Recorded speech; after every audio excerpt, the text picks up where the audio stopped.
Good morning. First of all, we thought it was, I personally thought it was important to allow you to flow, and I think you have really flowed.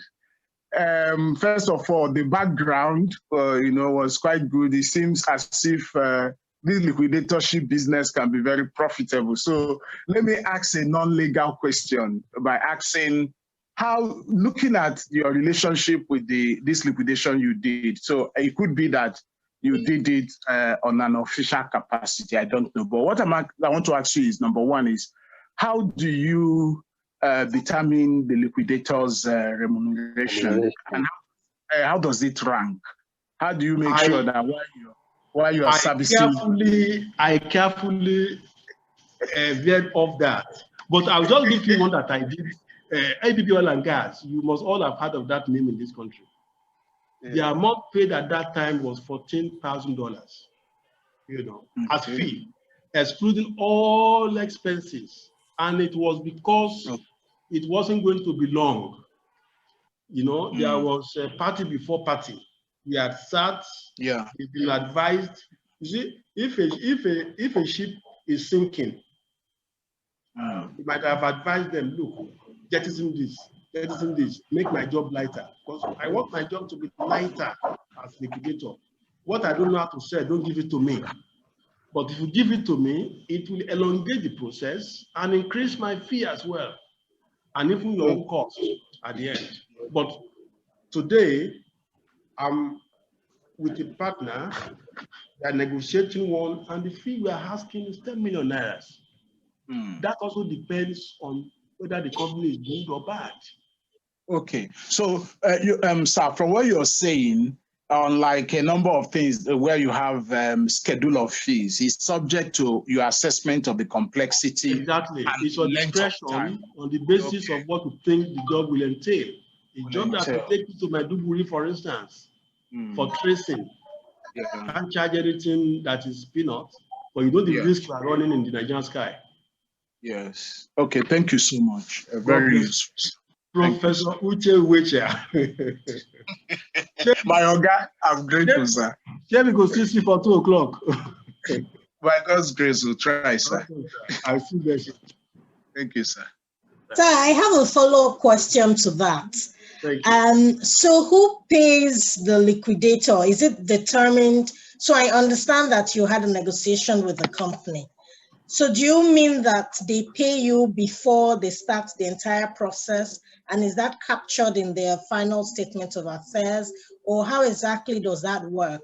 Or is it that after you've realized all of the proceeds, you then take out your money? Or I'm not quite clear how that process of receiving your payment works. In one of them, what actually happened was that amount was taken out of the liquidity before we started. So that what they gave to liquidator, it won't be seen that the liquidator is fidgeting with the company's money. Do you understand? And then an SLA was signed to the extent that expenses of liquidator can be met out of this particular account. You understand? So, and those expenses, like you also know, by fiduciary, all depends on the backdrop with receipts. If you say the flag, attached air tickets, and so on and so forth, but your fee had been settled, either paid into a separate account, you draw it in tranches, that's an agreement. But the SLA will state you have this amount to collect, and expenses can also be borne out of this particular place to the tune of X and Y. Hello, sir. Mr. Yomi, sir. Yes, sir. Good morning, sir. My buddy. Thank you so much for the presentation, sir. I just need a clarification on some things. Now, you mentioned a liquidator, an administrator, and an official receiver. Yes. I just need to clarify the appointment. Now, you mentioned that the liquidator is appointed by the company through a company's resolution, a special resolution. Am I right, sir? Are you right, sir? Am I right, sir? Very well. Sir. And then you also mentioned that an administrator is appointed by the government agency. Yeah, I will explain myself. I will explain. You see, in the opening part, I said In the field of insolvency practice, All right, sir. many terms and practices actually exist. One of them is official receivership. Another one is receiver manager. Then you have administrator. You see, an official receiver is essentially an officer of a federal high court. By law, he is the deputy registrar of that particular court. Let's say court 14 or court 10. When there is a petition for compulsory winding up, upon hearing that motion, the judge will appoint an official receiver to the matter. And what his job entails is to bring the two parties together and try to settle, if they can, without having to appoint a liquidator. When you say an administrator is at the instance of a public body like CBN, NDIC, over their regulated entities. You will remember a Casobo in those days over stock exchange. A Casobo was not appointed by the management, but by SEC. That's the practical here. You will see Oshibodu on Union Bank. He was not appointed by the shareholders. He was appointed by NDIC, CBN to say, look, this bank is going under. Save investors' money. When you say receiver is appointed over an asset. Each time you have a fixed charge, you are inviting a receiver over that asset when it crystallizes. What do I mean? If you use your property and register a mortgage over it for a loan, part of what you have in your debenture trust deed or in your trust deed or debenture is that in the event of default, the creditor shall have the right to appoint a receiver. What the receiver has received is the undertaking, the building. You understand? His mission is not to liquidate. His mission is to manage and get his money back from the relevant assets. CB government and Barclays Bank. Am I communicating when talking about fixed charge? So that is what that means. I think I've tried enough here today. Yes, to clarify it. Thank you, ma'am. I appreciate it. Any other clarifications from our learned people here so that all of us can go back better than we came? In the absence of any other question. Hello. Yes, sir. I'd want you to speak to this concept of appointing interim liquidator, because I've seen situation in which someone had run to court to ask that an interim liquidator be appointed even before it's ripe to appoint a substantive liquidator. You want to speak to this and advise us on situation and circumstance that should dictate that we should go that route, and what the function of the interim liquidator would be? Well, basically, as the name implies, interim liquidator will only be appointed in circumstances where the party still believe this matter can be resolved without going headlong into a formal liquidation. If matters are still being negotiated, for instance, and we know there is actually an asset that has been used as security, appoint an interim liquidator. All they do is, just like an official receiver, is to look for possibilities of, if there's a particular asset for us to dispose of it of, and if need be, we appoint a substantive liquidator. If not, the company goes back to its operations. But like the name implies, it is an interregnum. It is something that we are not in equity. We are not sure we should kill this company We are not sure we should go headlong into liquidation because it will affect many other things. We want to localize it. It's like when you are going through operations, and instead of giving you over a general anesthesia, they localize it and say, Okay. it's only the leg we want to work on. Let us keep the leg alone. The man can still see us, can still be, is still alive. That's interim. That's the way I will put it, sir. Okay, thank you. God bless you, sir. Any other? It should not necessarily be a question. You know why? This gathering is collectively having over 200 years of experience. So let us share so that we all, get better than we came. There are many things I probably missed out that somebody can chip in so that as governance professionals, we are all better for. Good morning, sir. Good morning, sir. My name is Jinadu, sir. Yes, sir. I've been reading in the paper over the years that NDIC remain a professional liquidator to failing banks or failed banks. And ever since then, sir, they still need to go to court to confirm or clarify their appointment before anything could be done. I don't know why the sole responsibility. Hello, sir. My chair. Hello, sir. Sorry, sir. Mr. Jinadu. Mr. Jinadu, so sorry. A call came in. Hello, Mr. Chairman, sir.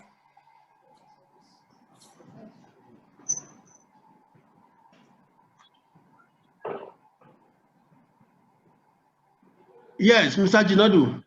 Sir. You are talking about NDIC and being the sole. Please, can you go over it again? Being the sole liquidator. I said over the years, NDIC has always been appointed professional liquidator. And this has always been contested by the banks in liquidation to challenge the authenticity of being the sole liquidator for banks.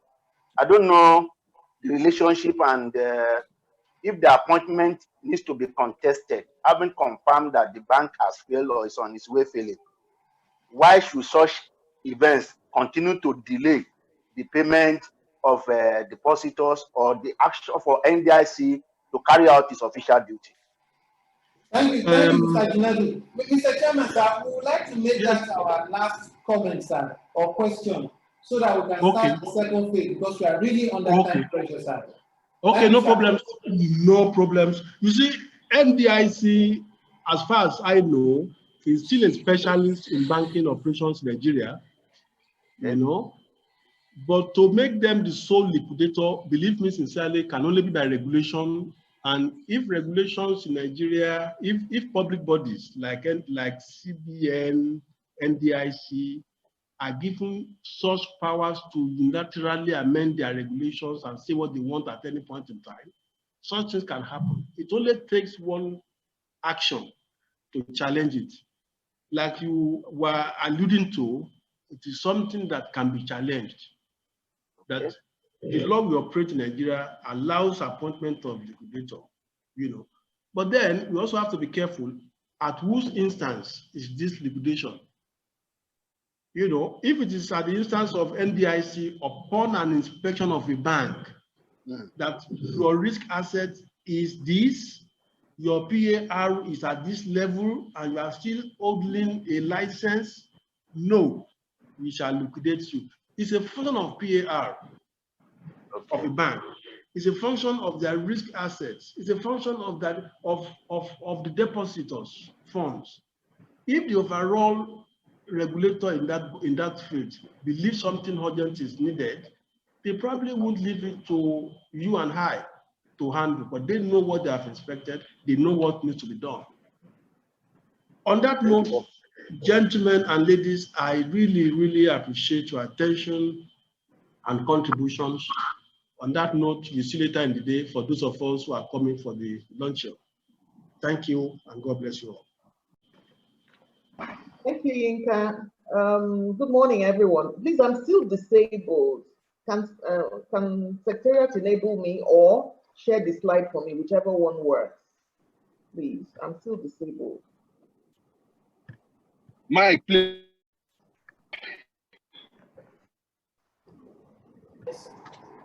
Go ahead, sir.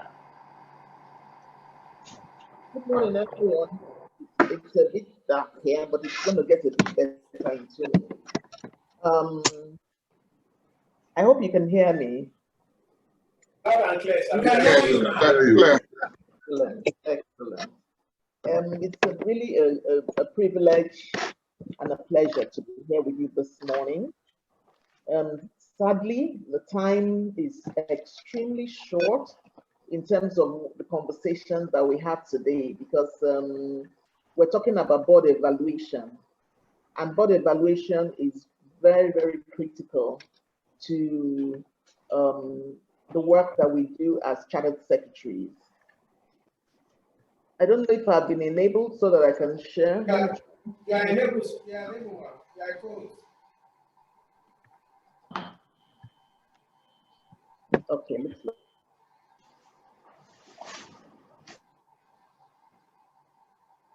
Yeah. Just give me a minute.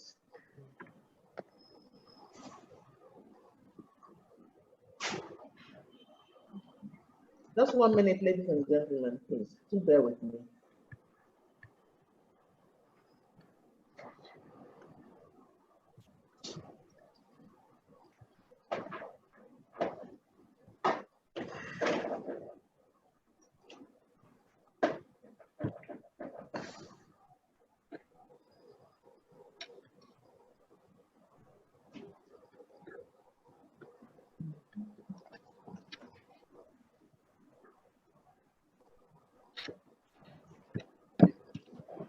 Apologies. I actually thought I was already enabled.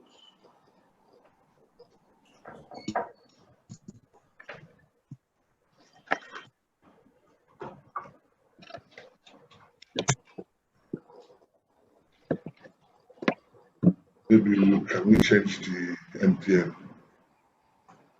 This one we need to step. Okay.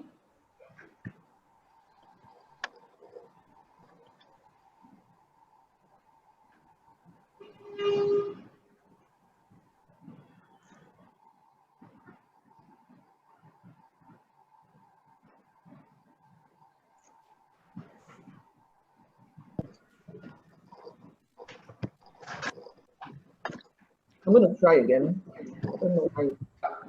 Sir, Mark, can I share it from here? Yes, please. That would have actually. Okay. Yeah, I sent it to you a long time ago. Shortly.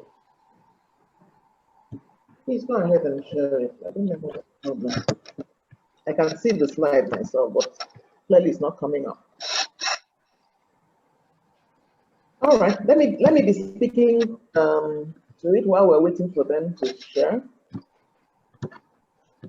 So we're looking at board evaluation, understanding fundamentals, dynamics, and right application for desired results.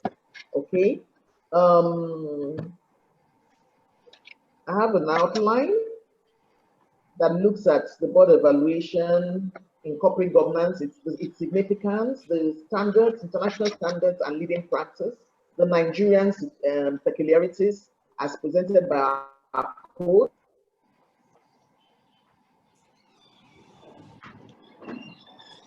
evaluates, board evaluation, the approach and methodology that works, or that work, scope of evaluation,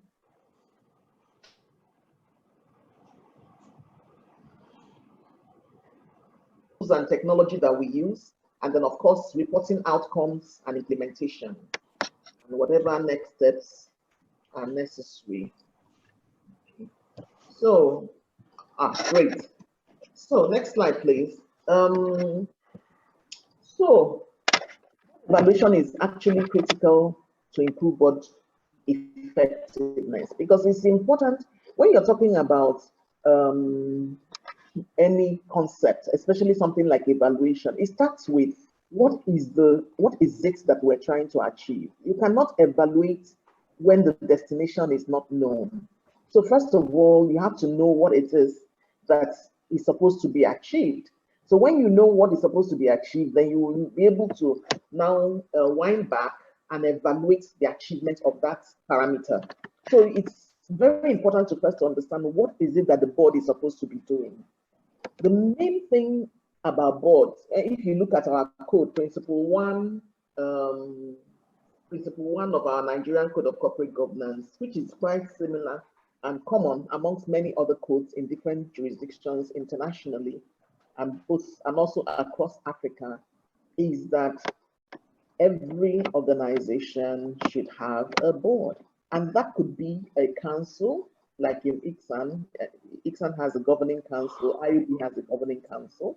It could be a board of trustees, it could be a board of directors. Basically, it's about a governance or governing body. And by whatever name it is called, that's what it represents, a governance or governing body. So when you now talk about that body, it has a role. That body has a role. And the key concept and what is very important is for that body to play in that role effectively. So essentially what board evaluation does is to assess to what extent the board is effective. So when the board is effective, there are various ways of determining the effectiveness of the board, and that's what the evaluation actually tracks. I think many of us are familiar with the expression when there's no measurement, when there's no assessment, nothing gets done, something to that effect. Okay, so it was Sir Brian Nicholson that made this statement. He was the chair of the FRC, Financial Reporting Council in England, and he said, "Board evaluation is critical to improve." Sorry? Shock. You spoil. I'm hearing some voices in the background. Oh wow.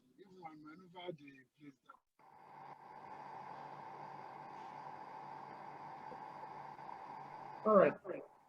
So, board evaluation. So I was saying that I was talking about Sir Brian Nicholson's quote, which I'm going to give to you. He says, "Board evaluation is critical to improve board effectiveness.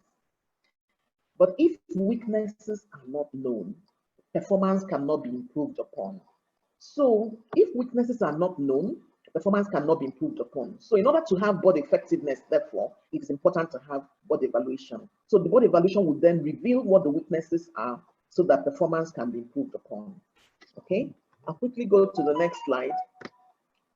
So what is it? It's actually a process. The evaluation itself is a process. It's a process by which the effectiveness of not just the board, but also its committees, its processes, and other structures, including the chairman, the individual board members, and sometimes the board secretary or company secretary are assessed.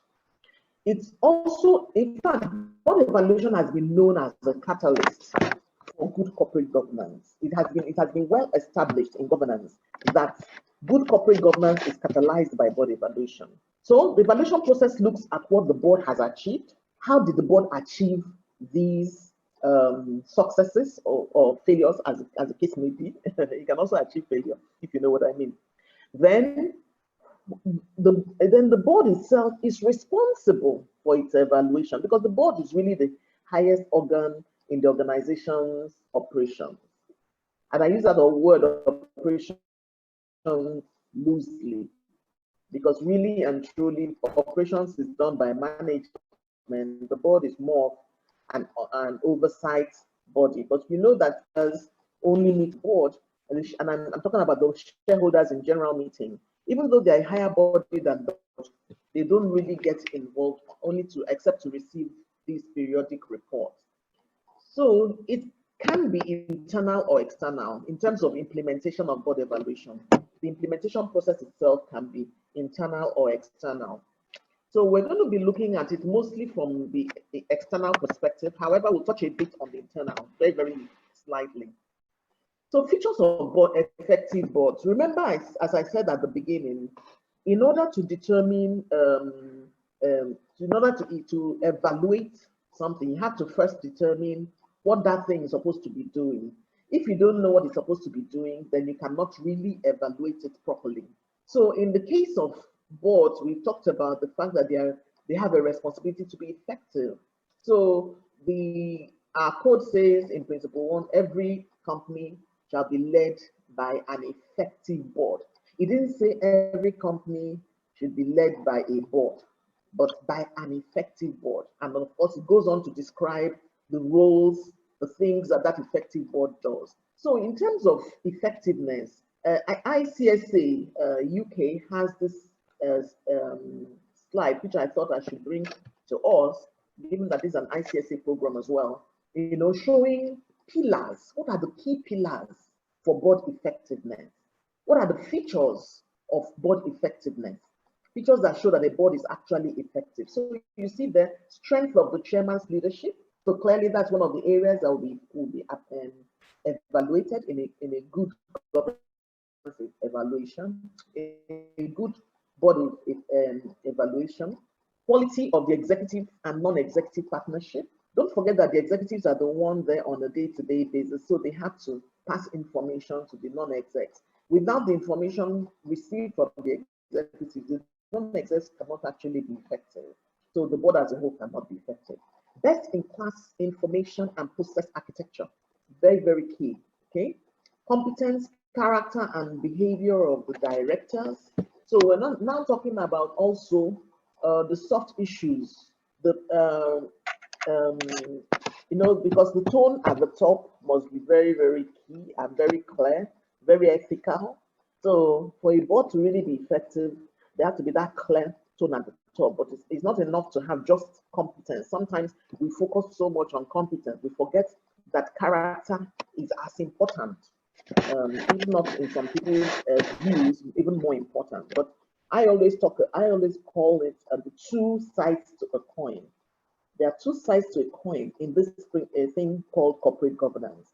In order to have good corporate governance, both sides of the coin must be in place.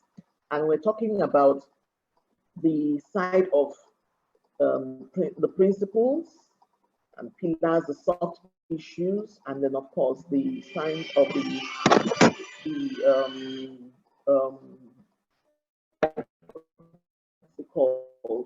the side of the structures. There's the structures and there are the principles. So the structures deal with the law, the competence issues, the hard facts, while the principles deal with the soft issues like character and so on of board members, and not just board members, but other stakeholders.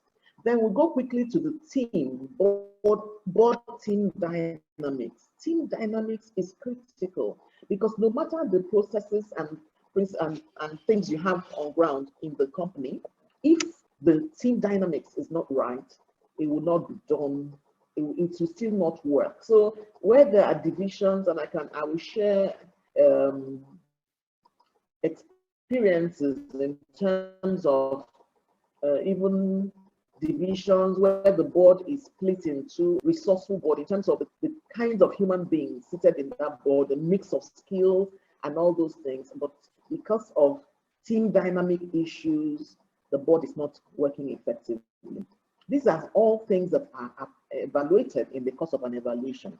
Then of course, the performance evaluation culture itself. It shouldn't be a one-off thing that, maybe the particular chairman who is chairing now, he believes in board evaluation, so we're going to do a board evaluation and we bring the best board evaluators to come and do our board evaluation. It shouldn't be about that. That alone is not enough. That's a checkbox attitude. The real attitude regarding board evaluation should be a culture, a good, strong culture for evaluation. And that's why ICSA identifies that as one of the key features of effective boards. Okay, because like I said earlier, what is not measured doesn't get done. So it's important that there's proper measurement. Sorry, can I go back to that slide? The final thing, which is very important, and sometimes people miss it, is the fact that there must be a strong and influential company secretary. If you don't have a strong and influential company secretary, that board is going nowhere.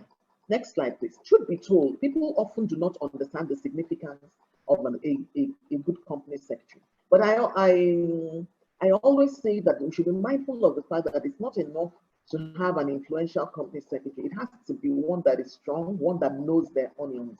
Because if you don't have a company secretary that knows their onions, then the value that a good company secretary should bring to the table would be missing. Okay. So the 6 pillars of board evaluation, okay? And I'm very sorry, I meant the 6 pillars of board effectiveness. The 6 pillars of board effectiveness are board composition and directors' capabilities, 2, director duties and responsibilities, 3, board structure, processes and protocols, 4, strategy. And this strategy development, this number 4, on the roles of the board, is actually broken 5 sections. So you have strategy development, performance management, risk management, capital markets, and senior management evaluation and development. So the board also has responsibility to ensure that not just the board itself has a culture of evaluation, but even the senior management is regularly evaluated as well. But I think that in our culture, that is actually usually a given. Oftentimes, senior management is evaluated. It's the evaluation of the board that is the challenge. And then number 5, effective board dynamics, which is what I touched on a few minutes ago, interactive meetings, discipline in discussions, probing and conflict management. These are all part of the dynamics. And the more, I mean, that board dynamics is a subject by itself, which I will not even begin to try and go into here. Then board evaluation and renewal is number 6. Board evaluation and renewal, okay, because why that renewal is there is that there are supposed to be outcomes from the board evaluation. And we'll go a bit more into that detail as we go on. The next slide, please. Because it's not just about doing the board evaluation. Next slide, please. It's not just about doing the board evaluation in order to have a checkbox and say, oh, yes, we had the board evaluation done. But it is much more about what is done with the outcomes of the board evaluation. And so that's part of the reason why some of us, like personally, literally all the board evaluation processes I have carried out, usually in conjunction with colleagues and partners.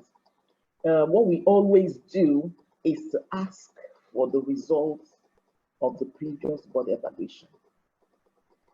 When you look at the results of the previous board evaluation that was carried out by the company, and you then appraise it side by side with what is on ground to see how the reports that was done is being implemented by the company or was implemented over the past year, okay, by the organization. That tells you a lot about the true culture of what performance evaluation of the company. But that's a bit more on that later. So board evaluation in governance, the evaluation process should include rigorous testing of the effectiveness of the board. And I think I've spoken to that quite a bit. Also, it has been recognized as a global best practice. And honestly, every code, whether you go to South Africa or you go to the UK or you go to Europe, anywhere in Europe, Australia, or you go to Canada, or you go to, name it, wherever you go. And of course, in our own very Nigeria, you will find that board evaluation has been repeated over and over in the various codes. The reason is not far-fetched. Board evaluation has been identified as a key catalyst for true board effectiveness and true company success, okay? In fact, it is a key feature of progressive boards that they take board evaluation very seriously. It's a key feature of progressive boards, okay? Let's go on, please. Oh, and that I should mention that it assesses the organization. The board evaluation assesses on 3 key levels: organizational, the board, and individual directors. Organizational, the board as a whole, and then individual directors. So a culture of performance evaluation must engender a performance. So the board must engender a performance evaluation culture, like I mentioned earlier, and this is shown in this slide. Boards should constantly strive to achieve step changes. So there has to be continuous improvement, not where we were yesterday. So where we were yesterday, today we should get improvement of yesterday. So I've seen this happen in practical terms, having evaluated various boards. And I see a situation where we've done an evaluation this year and identified the key areas that need to be improved upon and all that. And by the next year, you can see that quite a good number of the areas identified last year are no longer on the table as areas of weakness, but now they have gone into the side of strengths that the board has now put in place. And that is very, very key, because that actually shows whether the board is taking its board evaluation seriously or whether it's just checking the box, whether it's acculturating the concept of board evaluation, not just the concept, but also the practice of board evaluation in the organization, or it's merely saying, the code says we should do it, so let's do it so we can tick off that we've done that. So you have some boards move from average boards to effective boards, and then they move on to the next level, which is high-performing boards. And high-performing boards should constantly strive to find that extra 10 to 20% improvement, according to ICSA UK. Yes, a high-performing board. So last year, if we were able to score an overall score of 60%, we should expect that this year's evaluation will see us at 70% minimum. And the next year's evaluation will see us at 80%, and so on and so forth. But it's by checking the key areas, the key parameters, that will see this achieved. Next slide, please. Next slide, please. So there are also various things that in the governance spectrum that must be identified and come to the table. So you see such things as board recruitment. How does the board recruit? Is there a process? Is there a structure? Is there a governance committee or a nominations committee involved in this? What is the process that it goes through? Do we check what is the current mix of skills we have on our board now in determining the mix of skills we need to bring on board? Okay, so the recruitment process is very key, and it's part of what is evaluated. The board structure. So what does the board have in terms of its structure? And here you can also touch on the composition of the board in terms of even the skills itself, but also in terms of the gender diversity and other things, in terms of even the various kinds of diversities, not just gender diversity. So diversity and inclusiveness. So you see things like the the presence of younger directors who bring their technology skills and other kinds of skills to the board that the older generation will not necessarily have, and so on. And in today's environment, we know that these skills are very, very key. And then you talk about the board culture. What is the culture of the board? How does the board perform? Is the chairman seen as a god? Is it, or is he really first among equals? Because, in our environment, in Nigeria, especially, and Africa as a whole, there's this tendency to treat the board chair as a god, which then depletes from the effectiveness of the board. Because once the chairman, and sometimes some chairmen also don't know how to manage that dynamic.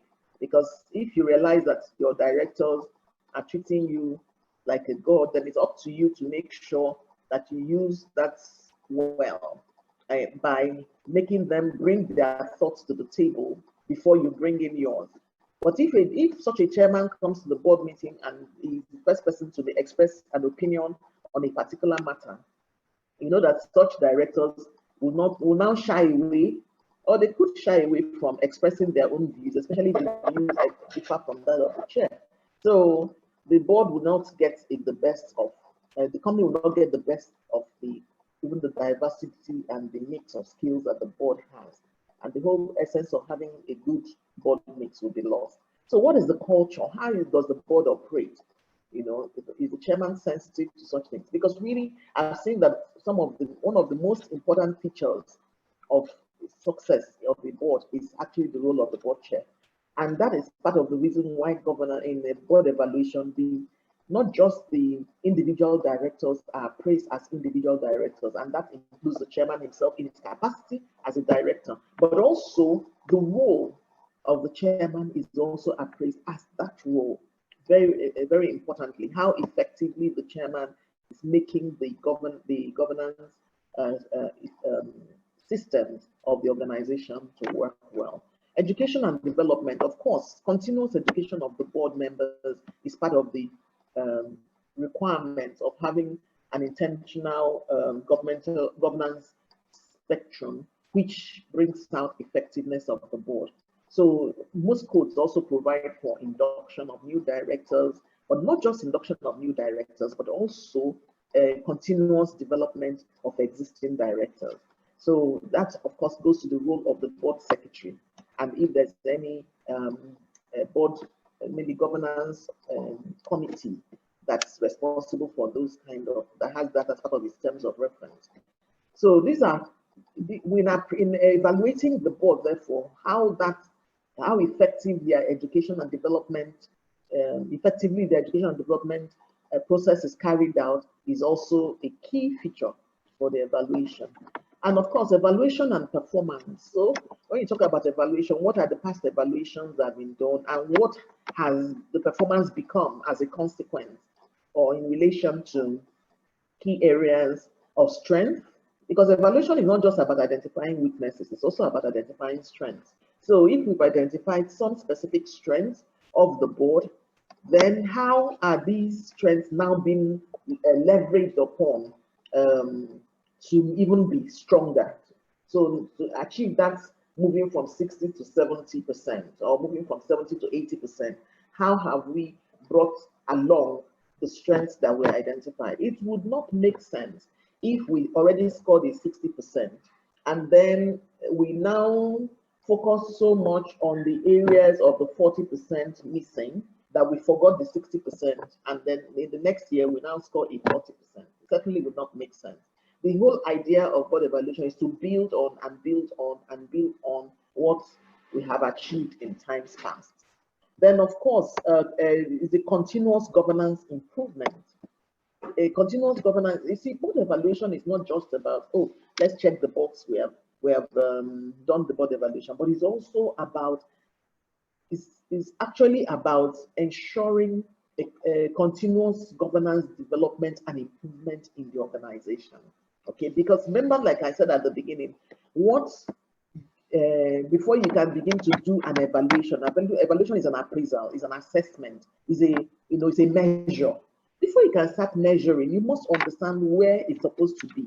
So when you know where it's supposed to be, then you know where you can then look at where it is and then assess the gaps between where it's supposed to be and where it is. So that continuous governance improvement would then be able to be achieved when we know this is where we're going, and then we can then be very focused on that destination in order to achieve it in the long term. Because really governance is about long term. We've always said that corporate governance is a journey, it's not a destination. So it is about the long term, what we hope to achieve, what we want to achieve, what we should achieve, where we should be going, and how far we've come so far, and how much further we plan to go during any particular timeline. Then, of course, leadership succession planning. That this is very, very key, because it's not enough that as presently constituted, we're doing great. And I've seen this happen often, that you do a board evaluation for a particular board this year, and the score is maybe an 80% or 79 or 74%. And The following year, there have been various changes on the board. New directors have come in, some have left and all that. And the score drops to 65. That should not be. There should be proper succession planning that kind of handholds the process, those who are coming in, and there's no doubt that there may be circumstances in which things happen suddenly and all that. But even at that, if we had had succession planning in mind, we'll find that we will not be caught unawares. So in your organization, so when you're doing the board evaluation, you are asking some of these key questions. Who is in the succession lineup for the role of the chairman? Interesting thing is that the role of the CEO usually has a successor. So maybe you have a deputy managing director, and everybody in the organization knows that this deputy managing director is supposed to step in when the CEO retires. The CEO knows his deputy managing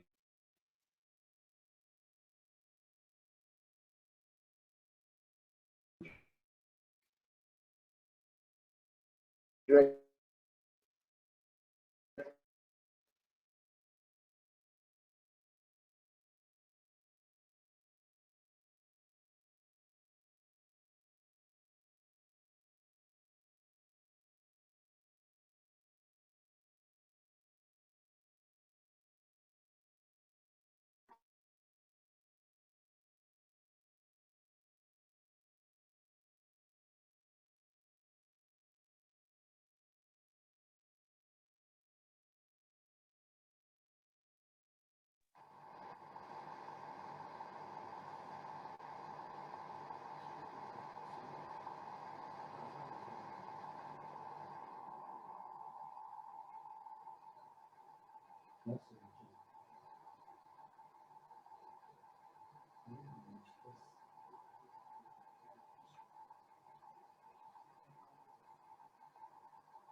Hello, dear participants. Our resource person is temporarily off.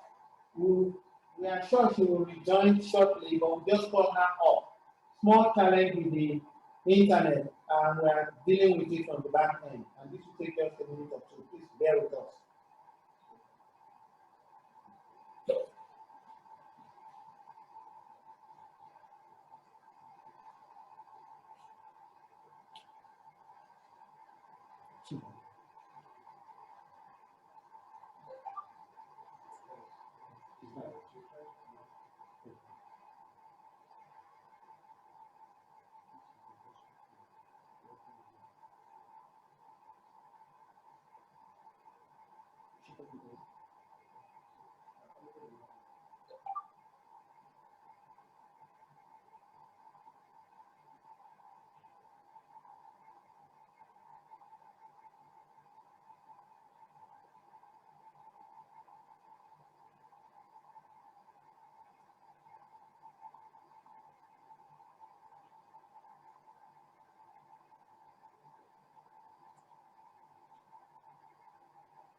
Hello. Hello. Hello. Sorry, Hello. hello. Can you hear me? Yes, we can hear you. Oh, thank you. Thank you. My system went off, even though I have two well-powered technology devices. Okay, so I was asking for this slide to be changed to the next slide. Okay. Okay, so also when you talk about board effectiveness assessment, so there are three key areas that you need to bear in mind. Actually, there are 4 areas, okay? But the 4th one is really the overall board effectiveness itself. But there are 3 key areas that make up this overall board effectiveness. And we're talking about board composition, we're talking about the board practices and the working dynamics. And then when you get these slides, you will see the various factors inside. I've actually spoken to most of them before now. Next slide, please. So now to the subject of the day. And this subject of the day is captured by Principle 14 of our code. And that Principle 14 says simply, annual board evaluation assesses how each director, the committees of the board, and the board are committed to their roles, work together, and continue to contribute effectively to the achievement of the company's objectives. In fact, I would be bold to say that achievement of the company's objectives is part of what actually means that the board is effective. But it's not just about achieving the company's objectives, it's the how. How does the board achieve the company's objectives? In order for the board to achieve the company's objectives, the board itself must operate with good board dynamics, talking about working together as a board to achieve these objectives to be effective. Okay?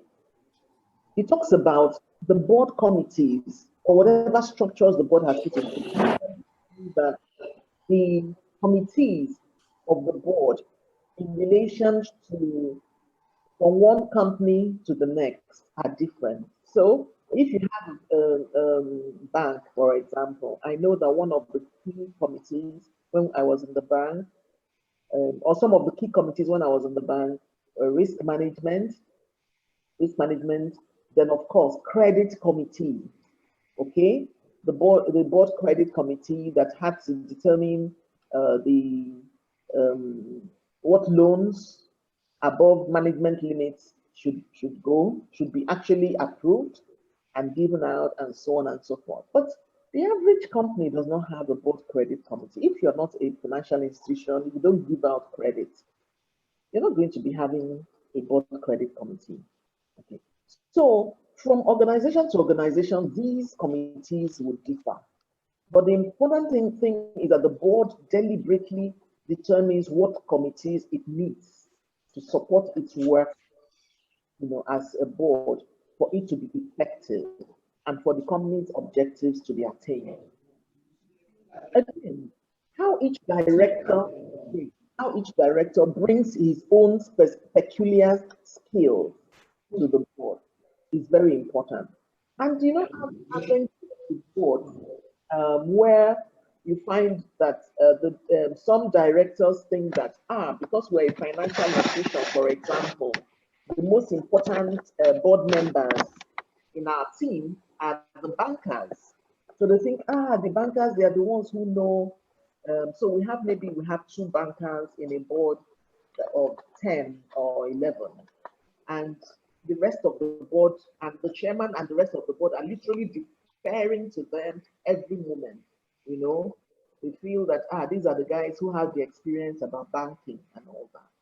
But I've often told them that that's not how it works. The whole idea of having a mix of skills on the board is such that the lawyers will bring their skills to the table, the engineers will bring their skills to the table, the IT gurus will bring their skills to the table, the bankers will bring their skills to, and at the end of the day, the board will have a much more robust and effective outcome from its deliberations, from its role, its functions, from the functions of its committees, and so on and so forth. So if you have an IT steering committee, for example, which is also useful in a financial institution and some other institutions as well, a banker per se may not necessarily be your best committee chair. Of course, it may be useful as a committee member. You may look at somebody who has a bit more competence in the area of IT itself. and so on and so forth. So these things, there's no hard and fast rule, and truly, there's no one size fits all corporate governance. So one of the things you'll be checking as an evaluator on evaluating a particular board is, how is this board conscious of its own peculiarities? How does this board understand the business of this organization? How well does this board understand it? How does this board apply those peculiarities to its oversight? Some boards just go and do a copy and paste from another organization that may not even be in a related industry. And even if it's in a related industry, its peculiarities, its size, its dynamics, its various things could be different between it and this particular organization. But they just go and do, oh, that's also another oil and gas company. Let's get their governance document and we'll get it. And we just paste for our own use. But it will not work. So, because again, even in, like, if you look at that oil and gas organization, there are different kinds of oil and gas organizations. There are those in the downstream, there are those in the upstream, there are those who have strong local content. There are those who don't. There are those who are subsidiaries of an American parent company that will have some peculiarities. There are peculiarities about American governance that are different from the peculiarities of British governance or Nigerian governance or South African governance, as a case may be. So these are things that an evaluator will look out for. How is the board taking into consideration the peculiarities of our own organization vis-a-vis what it is doing in terms of implementation of its role as the board? So I'm not just, when I say the board, I mean the board structures, the board committees, even the choice of which committees it would have, and even in terms of the committees, who are the parties that are committee members? How has the board conscientiously looked at who should be on which committee and why? Is it deliberate? You know, the apply and explain philosophy of our code actually encourages boards and gives boards the opportunity to think through their decisions in terms of how they implement their role, their oversight function. So it's no longer a case of, oh, I check the box. Have you gotten 15 board members? Tick. Yes, we have 15 board members.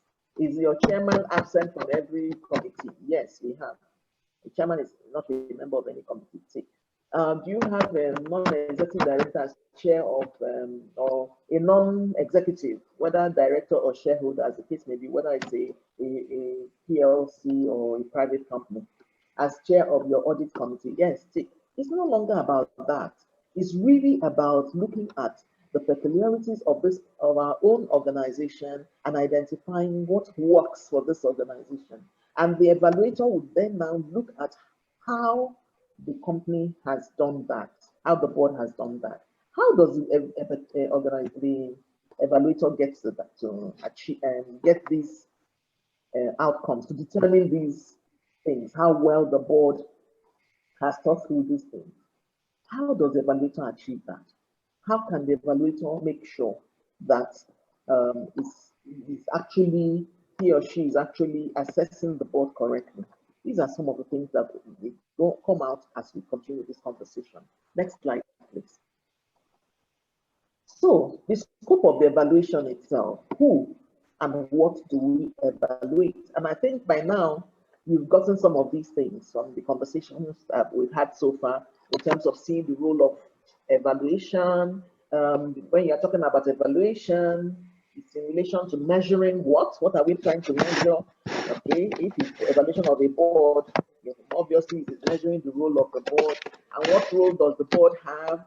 The board is supposed to be effective. Like I said, the code does not say every company should have a board, but every company should have an effective board. Okay, so what does it mean to be an effective board? You can see we've talked about all that. So I think you have a sense of who and what should be evaluated. But just to put it in a simple way, so we know that we should evaluate people in the company.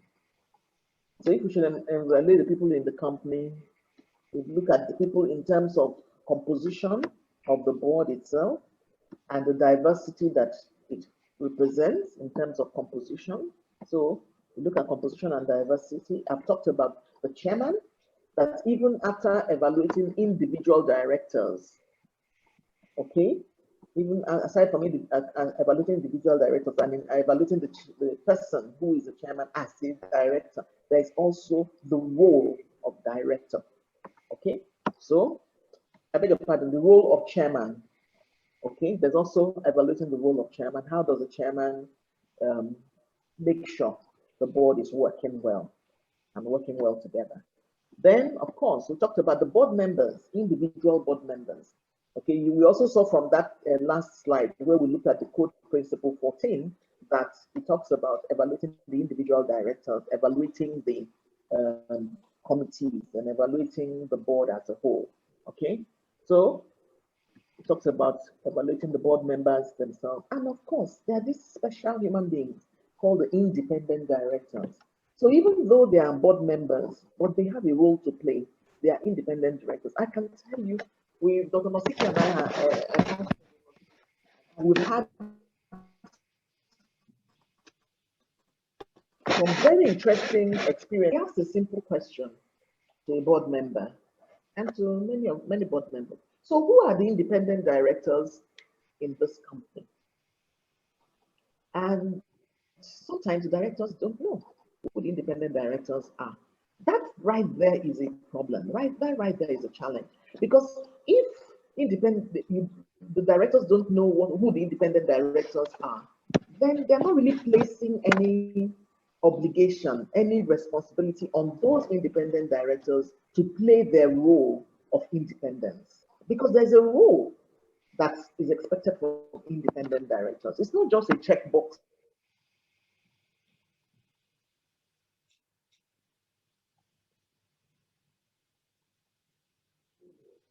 activity. It's a deliberate role and saying what constitutes an independent director and what doesn't. There's a reason why this has come into place. Okay, so then also board committees. Of course, the committees also have chairs. So you also want to see how effective the chairs are and how well the members contribute and how well the chairs also drive the process of making sure that the committee's charter, its terms of reference, the committee works within those things, and is also, and how well the committee is also reporting back to the board as a whole. Then, aside from people, we also want to evaluate the practices of the board. The practices of the board, there are practices that relate to, there's structural, there are some that are structural, they're strategic. Remember that the board has specific, significant role for strategy and the future of the company. And it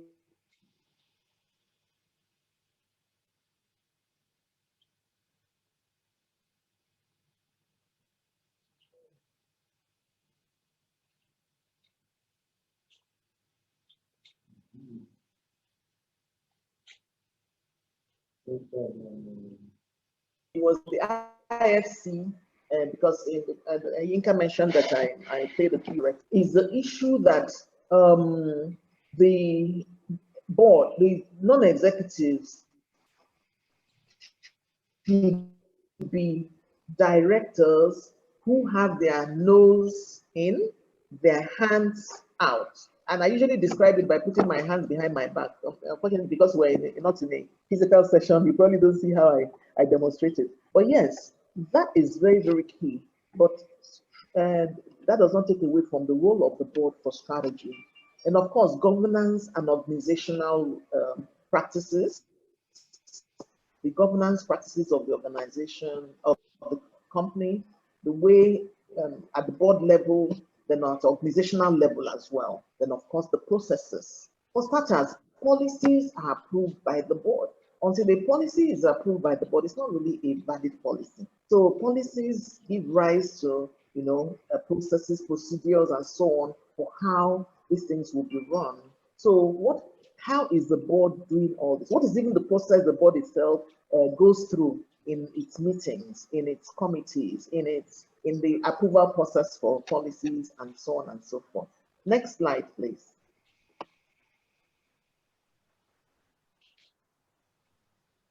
So who do we evaluate?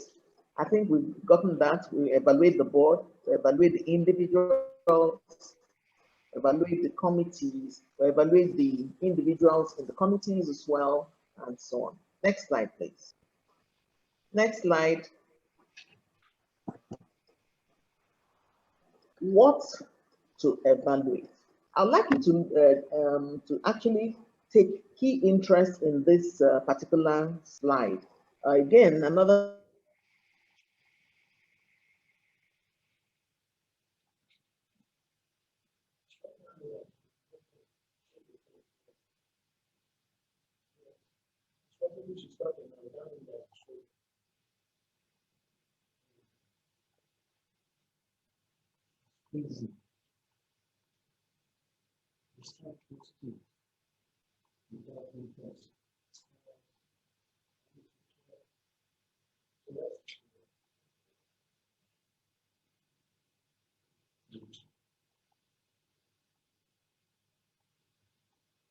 Hello, Dr. Nichi. We can't hear you again, ma'am. No audio feed from.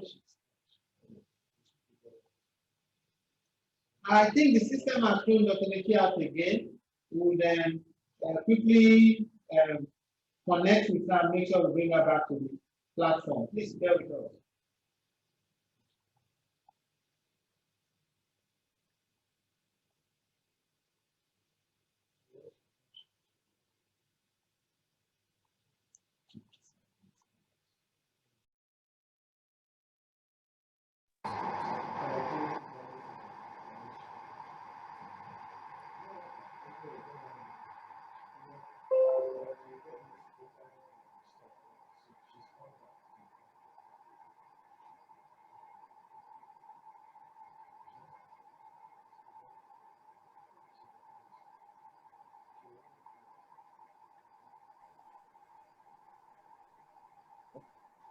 I'm so sorry about that.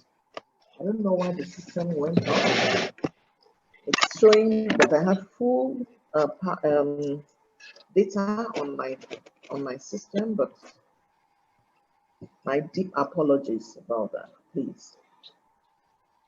So I was talking about what to evaluate and how that it is the totality of it is board effectiveness. And that when you talk about board effectiveness, it speaks to most of the things we've been talking about. We talk about the board's evaluation culture. We talk about the board working together as a high-performing team. We talk about the best-in-class processes and dynamics. We talk about the quality of the chair's leadership. Okay, we talk about the strength and quality of participation or partnership between executives and non-executives. This is very, very key because like I mentioned earlier, the non-executives rely extensively on the information flow they receive from the executives. So that's the strength and quality of that partnership is very, very key. Talk about the character, or the character, behaviors, and diversity of directors. Then, of course, an influential is very, very key. Because, for example, when you talk about the information flow between the executives and the non-executives, it is not the executives that are going to go and meet the non-execs and give them the information. Neither is it the non-execs that will go to the executives and say, give us the information. It is the secretary, the company secretary that has that responsibility to ensure that the information flows, and not just that it flows, but also that it flows in a timely manner. These are all areas to evaluate. These are all areas to evaluate. Sometimes this, if there's poor information flow, it's often blamed on the company secretary. So, and having been a company secretary myself, I know that sometimes the challenge is actually with the executive directors because there's a difficulty in getting information out of the executive directors. In my experience, sometimes finance directors, really believe in sharing information at the last minute. not processes where the board has put in place a process or dynamics that says it is only matters we receive 72 hours before the board meeting that will be considered. Anything that comes after 72 hours before the board meeting, we'll only look at it at the following board meeting, unless, of course, it is something that is an emergency or something like just an urgent matter that just arose literally less than 72 hours before. But if it is information that has been in the possession of the executives for a long time, and there's no reason why the board should not have that information in good time to enable board members prepare themselves for meetings.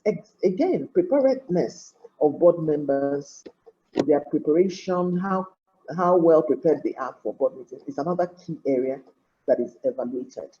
And that can be assessed from their contribution during the meetings.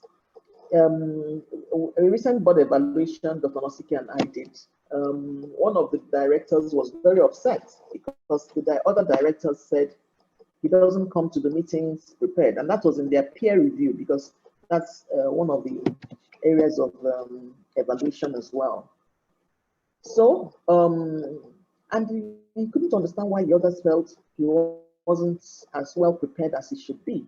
And because he felt he had been putting in a lot of work into the board, into the work of the board and all of that. He was really very, very upset. And in fact, we had to go so far as to even go back to the drawing board to bring out the assessment, the individual assessment, and re-verify that our summary was correct. And we did confirm that the summary was correct. And we had to engage with the chairman to talk with him, to make him see that this is really an area. You know, sometimes we have one viewpoint about ourselves, and then others who are watching us have a different viewpoint about us. So it's very important to be able to be open-minded and accept criticism where it comes, and also just for our own development. Because the whole essence of board evaluation is really not to put someone down, but rather to help them improve. Next slide, please. Next slide, please.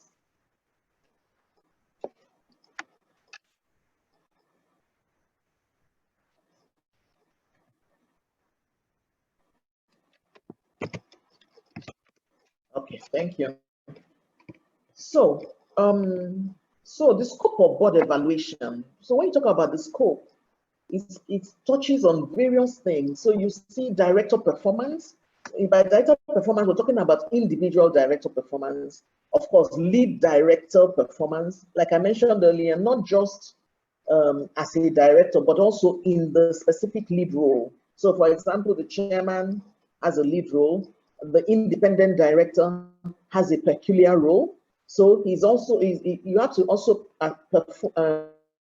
evaluate the performance of independent directors in their role as independent directors, not just in their role as directors. Each committee chair in that role as committee chair. Yes, committee chairs are also members of the board, so you evaluate them as members of the board. But beyond their evaluation as members of the board, it's also their evaluation as committee chairs and for the specific committees that they chair. Then board and committee operations. When you talk about board and committee operations, you talk about the membership. So this speaks to the issue of composition I mentioned earlier, composition and diversity of skills, a mix of skills, and so on and so forth. In fact, one of the assessments of a board is how well the committees are constituted. So if you have a board committee, an audit committee, for example, that's none of the companies, none of the directors that have finance backgrounds, none of them have been put in the audit committee, rather they are put in other committees, while people with non-finance backgrounds are the ones put in audit committee. Then it just tells you that the chairman of the board and the board as a whole is not really, something is missing, something is wrong there. So you have to have the right compositions, not just for the board as a whole, but also even for the committees. These are things that you evaluate as an evaluator, looking through the board. Then you look at, in terms of expertise, of course, I've mentioned expertise and diversity, and that's that kind of example. Then committee structure, including whether the change to committee structure has enhanced board and committee performance. This is very, very key. So sometimes you have a new chairman and he decides, oh, the previous chairman had A, B, C committees. I'm going to have C, D, E committees. Fine, all well and good, because there's no hard and fast rule, really and truly. There's no one size fits all corporate governance. So if a chairman comes and feels that CDE committees are going to work better for this board under my leadership, that's fine. But then, as an evaluator, you're going to now have to see how that has fared. So has the board actually been better? Has the performance of the board actually been enhanced by the changes that have been made to the committees that are in place, by the constitution of those committees, and even by the terms of reference, especially the terms of reference of the committees? Have they been well articulated such that we don't have areas that have now been left out under the new arrangement or even under the existing arrangement, whichever way? So these are some of the things you evaluate. And access to the firm, to firm personnel. Does the board and the committees have access to the staff? Information that should come from the staff, or is the board restricted only to the executive directors? That's huge danger. I remember talking with Dr. Mervyn King a couple of years back. We were together at a conference in Namibia, and we were discussing about this issue of director executives, of how many executives should be on the board vis-a-vis the non-executives. And we all agreed that ideally there should be more non-executives than executives on the board. But Dr. Mervyn King was of a strong opinion that the board should not have only one, that is the managing director, as the only executive on the board. And any board that does that actually shoots itself in the foot. And the reason is very, very clear, because every single paper that comes to the board comes through the MD in that kind of situation. Of course, one is mindful of smaller organizations where you cannot have 3 or 4 executives. So, I mean, but if I'm talking about really bigger organizations that can afford it and should afford it, you know, should prioritize having other executives beyond the MD on the board, so that information flow to the board doesn't come only through one channel. If everything comes to the board through only one channel, then it's exactly what that person wants the board to know or to think that the board would know or think. Okay, but beyond even the executive, the MD or executive directors, are other senior management that the board or management staff that the board should also have access to. So you have, through the board committees, there are various staff that head different divisions. And so if you have different committees that relate to those divisions, those staff should obviously come and make presentations to the committee and answer questions from the committee and get to have that interaction. And as a matter of fact, the codes have even made it compulsory. Let me not use the word compulsory, but has identified it as a leading practice for head of audit to report directly to the audit committee, and so on and so forth. Various parties, and of course the board secretary or company secretary reports also directly in that role to the board chairman, and so on. So these are other ways that checks and balances have been put in place. But the board should make it a culture that it has access to the management team. At senior management, beyond the board is an independent directors. Independent directors also have that responsibility to engage with some key senior management people, personnel, to get information and be able to add that independent dimension to the board, to their role on the board. Then we'll talk about conduct of meetings, including time allotted and encouragement of candid dialogue.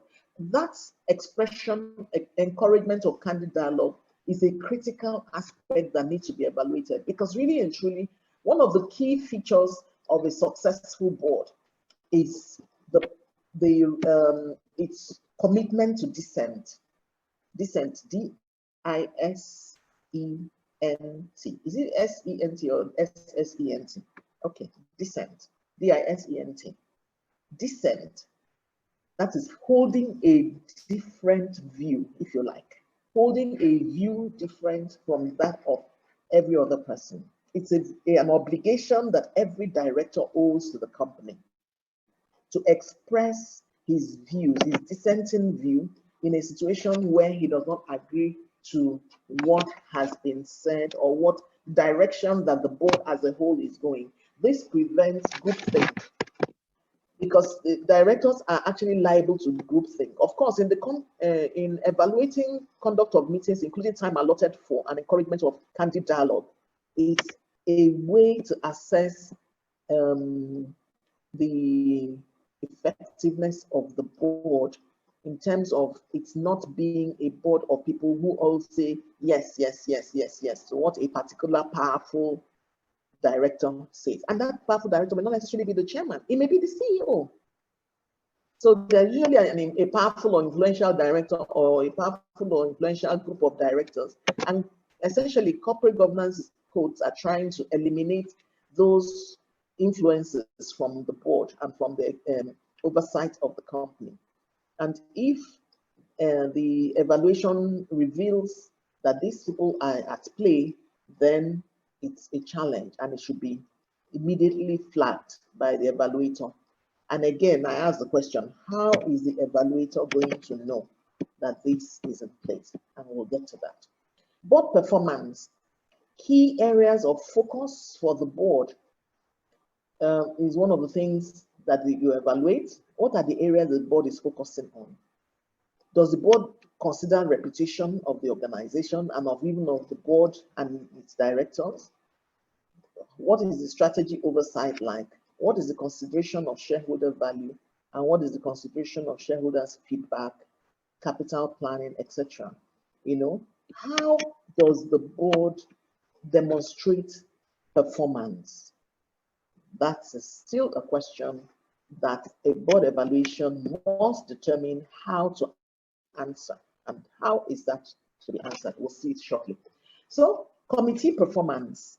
Again, performance of committees, committee duties under its charter and terms of reference. Sometimes terms of reference form part of the charter, and actually, ideally, it should. But the charter is beyond just terms of reference.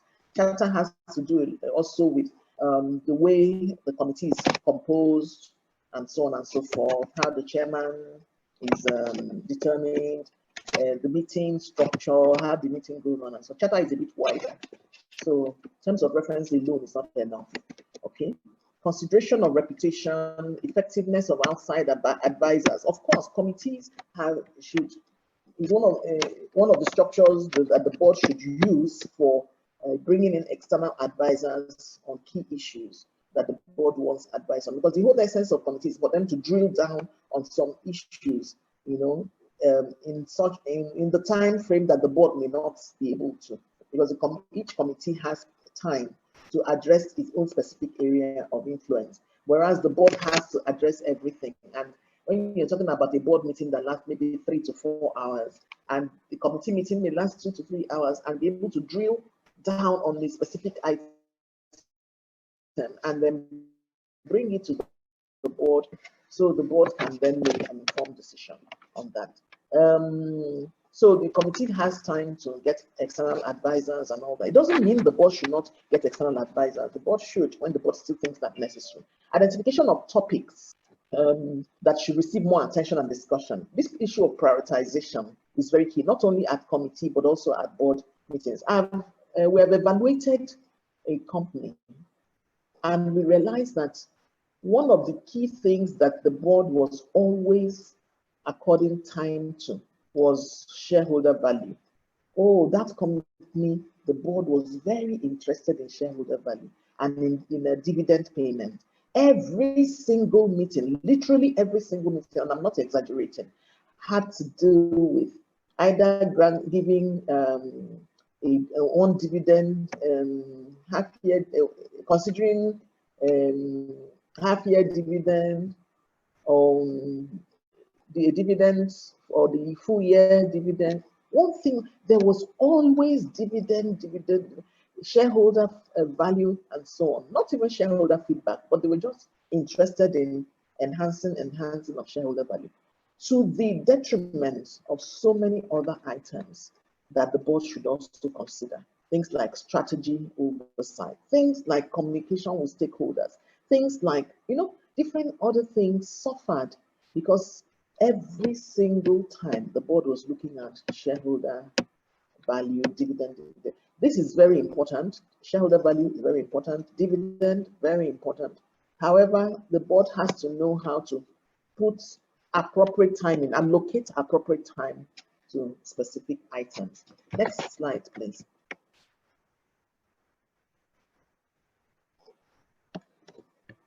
Next slide. Okay, thank you. So, how evaluators to do's for board evaluation. So what are the things that the evaluator needs to do in order to get on the board evaluation? First of all, we must begin with agreeing the scope. You have to agree the scope of the board evaluation. For me, most of the board evaluations I have conducted, I have always included the element of peer review. But sometimes the board does not want a peer review in a particular instance. They just want you to, as an external party, to evaluate them. Okay? But I think that the peer review is very, very important. But the key is that you have to agree the scope of the evaluation, what is to be achieved by the evaluation and all that. Then set the methodology for that evaluation within the scope agreed, okay? And include clear criteria and KPIs for the assessment. So there has to be clear criteria. So if you're going to use you can use strongly disagree to strongly agree framework, and it may be 4 or 5. Sometimes we usually do 5, but again, in some other elements, we can also do 4. But again, you determine, okay, so if somebody scores a strongly disagree on a particular point, is that a 0 or is it a 1 score? These are things that should be clearly defined so that everybody is on the same page. And it's very important to even hold a pre-evaluation meeting with the board that is going to be evaluated. Otherwise, at the end, when you are now reviewing the outcome of the results, and people are not seeing what they thought, people have the impression, oh, we're doing very well. This board, this new chairman came in, our performance is very good. And they expect to score like 100% or maybe slightly below 100%. And then at the end of the day, you evaluate them and you give them a score of 69 or 70. They'll be very angry. You'll be amazed how angry directors get. They feel like you are, something has been taken away from them because they didn't score 100. So it's important that you agree or specify or clarify what these parameters mean. So if you score a strongly disagree, what it means is a 0. If you score a disagree, that is a 1. If you score a maybe not, I'm not sure, that is a 2. If you score a agree, I beg your pardon. If you score an agree, that is a 3. And if you score a strongly agree, that is a 4. So if everybody is on board on that, or you could also be that the strongly disagree is a 1, and then you work it up like that so that a strongly agree is now a 5. Whatever. Let there be clarity as to the criteria, as to the KPIs. What are the things you're going to assess? Again, how do you, one of the key areas that also creates challenge is integrity. You're assessing or asking directors to review their colleagues or review one another and even themselves for integrity. How do you define integrity? Because somebody would ask, so the guy is in his office, I'm in mine, how does he know whether I have integrity or not? So there has to be clear definitions of what you are assessing for that purpose. So could it be something to do with the way the person handles confidential information, for example? Or could it be something to do with the way the person is consistent, you know, at board meetings, in the way he expresses himself, or the way he's able to quickly agree to submit to superior opinion or superior information or something at board meeting. You know, there can be a wide range of definitions. What about preparation for meetings and so on? There can be a wide range of preparation of definitions. What about timeliness? So could it be that this gentleman is always late at meetings, every single meeting or almost every meeting he's late, and he always has one reason or the other why he had to come in late? We have actually appraised a board in which a particular director said,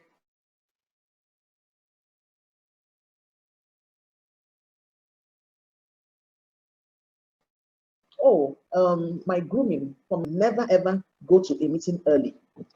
When you go to a meeting early, you are sitting there waiting for those who come in later. And when you're sitting waiting for those who come in later, it is those people who come in later that are noticed. You are not. So people have different value systems and different things that they think is important to them. It's important for the evaluator to be aware of all this and to stipulate, okay, because we have different people on the board with their different appreciations of things, these are the parameters we're going to work with. And this is what each parameter is going to mean. And everybody is on the same page with that. So this is very, very important. Then ensure confidence and ensure independence and confidentiality. Okay, somebody just sent a note. He said, this has always been a problem. All the time I've asked directors to appraise themselves honestly. The results have always shocked me. They always have perfect scores. Interesting comment. Thank you, Joseph, for that comment. Yeah, that's happened. But I've also had instances in which directors actually come out and say what they think about their colleagues. And then you have a particular gentleman who, like Joseph mentioned, is giving everybody the perfect score, unknown to him. Because don't forget, we assure the directors of confidentiality. Confidentiality is key. So like the example I gave you earlier, where the director was arguing and saying this and that, he wanted to see what other people score. We said, lie. You are not going to see. That is what we assure the directors of. They are going to have confidentiality. So we gave the chairman the opportunity to see what directors, including himself, said about the gentleman, and that what we had in the report, it took that into consideration. And once the chairman was satisfied that everything was okay, it was now up to him to assure the director that, sorry, you just have to go and work on the areas and your colleagues think that all is not well. Okay.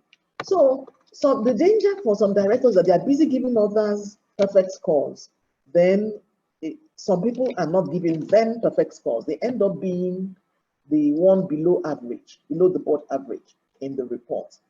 So it's just better for them to give the honest assessment. And again, it also goes to the issue of joint and several liability. If directors understand their joint and several obligations,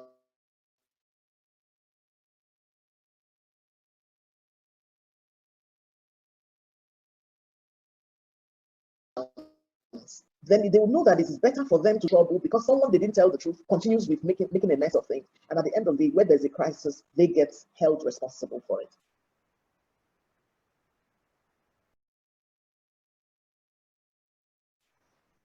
So independence and confidentiality as the evaluator, you must build confidence in the board. One of the key areas that and this has worked for us, is the fact that, first of all, before they even call you to be their evaluator, there will be some level of confidence in you.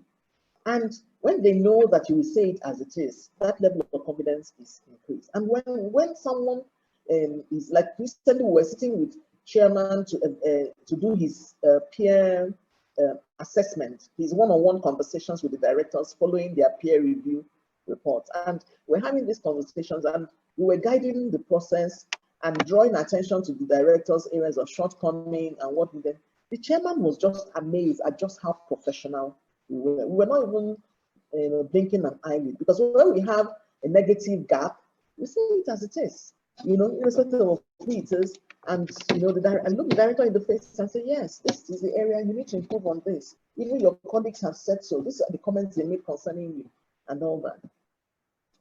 And they're like, okay, and one key thing that came across, most of the directors were actually quite honest to say, yes, that area that people said I needed to improve upon is true. Even me, I've identified it as something I need to improve upon. Most of them, in fact, almost all of them, except maybe one or two, that's okay. I thought this is an area that I was okay in, but now, okay, I hear you. I'll see what I can do, or even one or two instances where somebody is saying, no, I'm perfect. How can you say I'm less than perfect? So these things happen. So, and be aware of any conflicts of interest or vested interest. Again, like what Joseph said about people giving themselves perfect scores. Sometimes it's vested interest, rub my back, I rub your back, and all that. But the danger, like I mentioned earlier, is that everybody could get into trouble at the end of the day. But most importantly, for you, the evaluator, be aware of any conflict of interest or vested interest you may have as a professional, because that can derogate from the confidence that the board has in you and ultimately in the reports that you prepare. Ensure personnel are qualified, that is the people working with your team members, ensure that they are qualified and have boardroom practice experience. In my own experience, I do not go for one-on-one interviews with directors or do their questionnaires or review of their board minutes and all that with people who don't have boardroom experience. Not at all. We always, because there are things that are not said in those conversations that you hear because you are used to that kind of conversation. When a director is saying this, what he means. Sometimes there's more, in what his body language is conveying than in the actual words he's speaking. If you've never had boardroom experience, it's going to be difficult for you. Just be, going around. And boardroom experience doesn't have to be director level boardroom experience. It can be company secretary boardroom experience, okay? Because company secretaries also have very good boardroom experience, I may say. Ensure that all interviews and reports are handled with tact and diplomacy. Yes, you can still tell someone the areas of their shortcoming, but you must do that tactfully. You must do it diplomatically. You must do it respectfully. I mean, nobody is perfect. I mean, we ourselves that are the evaluators, is it because we're perfect directors where we sit on board, or is it because we're perfect as human beings? Of course not. So we must, handle this with respect and with tact and diplomacy. Next slide, please. So approach and methodology, and from all I've been saying, you must have captured some of the approach and methodology, but now let me just put them in a nutshell. Documents and records review. And when we talk about documents and records review, there's some key documents and records, and this answers the question I've been asking all along. How would you know if the board is taking into consideration key things it should take into consideration? If the board, how would you know if the board is taking into consideration the peculiarities of the company in determining how its committees are put in place, in determining who should chair each committee, in determining its strategy, and so on and so forth. Those things are things that will be found in the minutes of the board. Minutes are a key document for review at any board evaluation. Any board evaluation that does not review board minutes, I don't know. That's the number one port of call, if you like, because the minutes then draw your attention to other things that are related. For instance, what are the board papers that were sent to that board meeting that you're reviewing? So you better understand the concept, the context of the conversation that took place at the meeting when you see the board papers.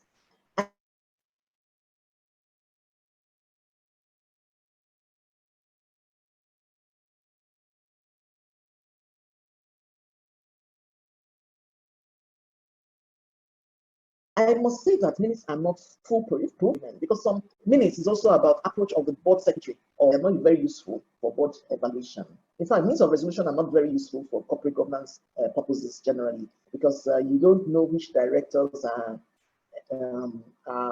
actually contributing effectively to the board's deliberations and which are not. If you just have, you have this the heading and you have the resolution or something. But my approach I've always preferred the approach of minutes that give some information regarding what the subject matter is about, some background, what the board discussed and what the board decided. That, without necessarily going into all the details. We can just make reference to the necessary papers that were brought before the board without putting all the details of what was inside the papers inside the minutes, and then the discussions that went on, so that by the time somebody who is evaluating looks at those papers and looks at the discussions and then looks at the decisions, they're in a better frame of mind to determine how well the board reviewed the matter.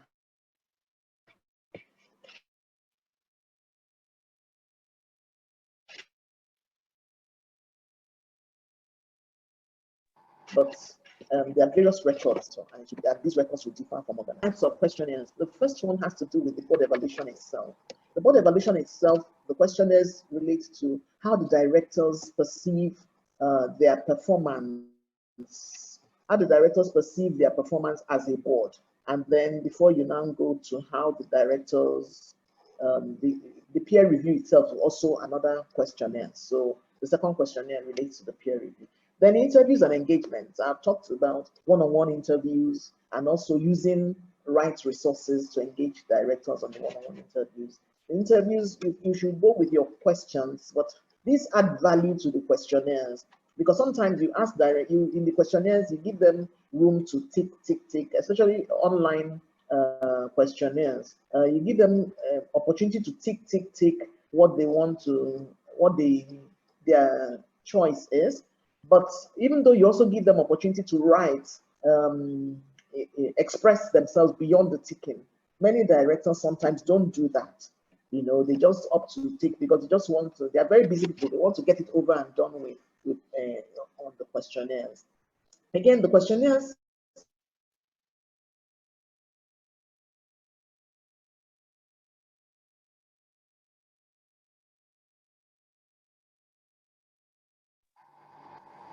your audio is off, man. we also we've used different kinds of questionnaires, but number one, not only is it more difficult to beat the board members themselves. So what we recommend is using online questionnaires. The online questionnaires help you, and Google has good forms. You can develop the questions, how you want the questions to be and all that, and apply it. And you can keep the record for a very, very long time. So online questionnaires are very useful. So that's one of the technology tools that I would recommend. The interviews then help you to get more flesh, and understand the context.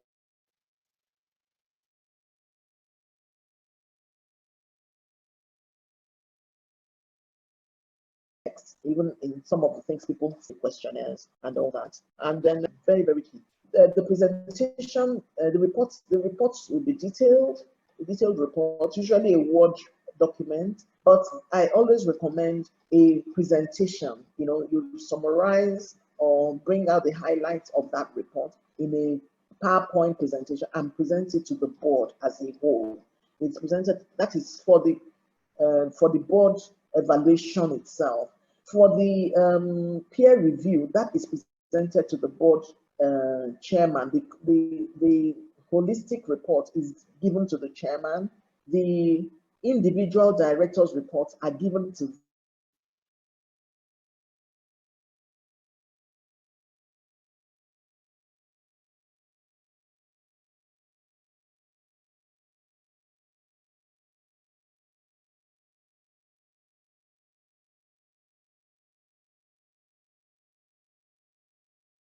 them to directors themselves so they can see the summary. You know, you don't want to run. I had the best peer review report, and then you had to has a comprehensive report. But truth be told, in my experience, to be honest with you, the chairman hardly ever reads that thing.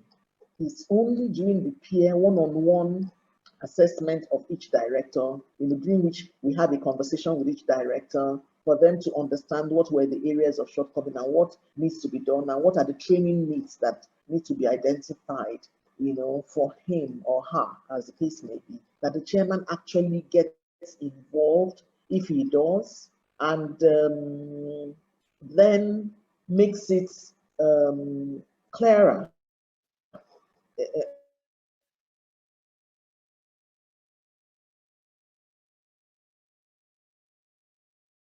It has a better understanding of what are the areas his individual board members should improve upon. Now, let me say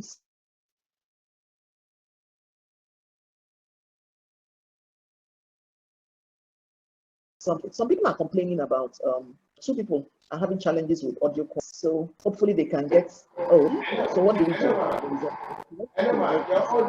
Your audio is going on and off. It was going on and off at some point in time.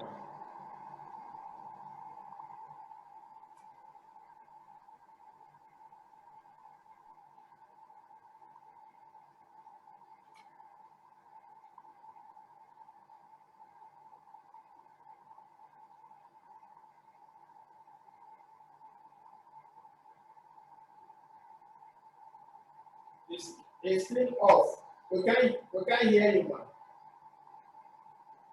We can't hear you, man.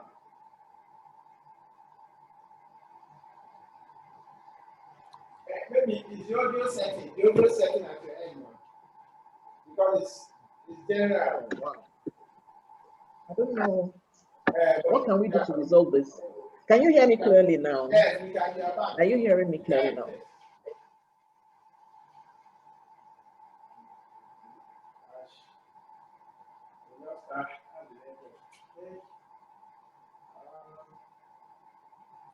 I need to be touched once again.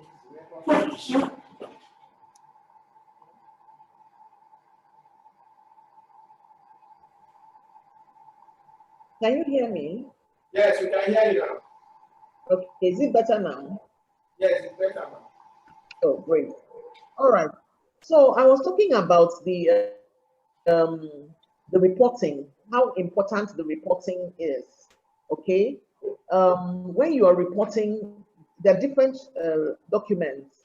There's a document that goes to the board through the board chair,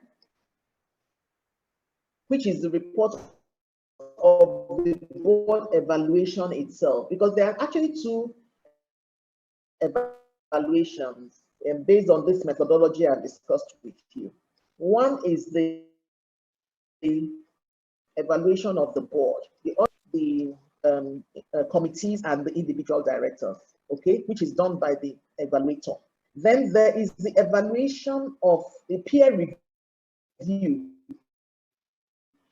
which is an assessment of each director by other directors and usually also by himself. We also expect the director concerned to also evaluate himself. It actually is very good because it helps you to see where the director evaluates himself, what strengths he thinks he has vis-a-vis what strengths his colleagues think he has, what weaknesses he thinks he has vis-a-vis what weaknesses his colleagues think he has. So that helps the director to see how well the director understands himself, okay? So there are two reports. Now, the peer review report goes to each individual director in relation to himself, but the general peer review report goes to the chairman, okay? Then we make presentation to the board as a whole on the the board evaluation report itself, which is when you make that presentation to the board as a whole, some input is gotten from the questionnaires, input is gotten from the documents review, input is gotten from the interviews and engagement, and our own assessment based on our knowledge of what the situation should be and what they are at and what the gap is. And then we then make recommendations as to what are the quick wins the board can adopt, you know.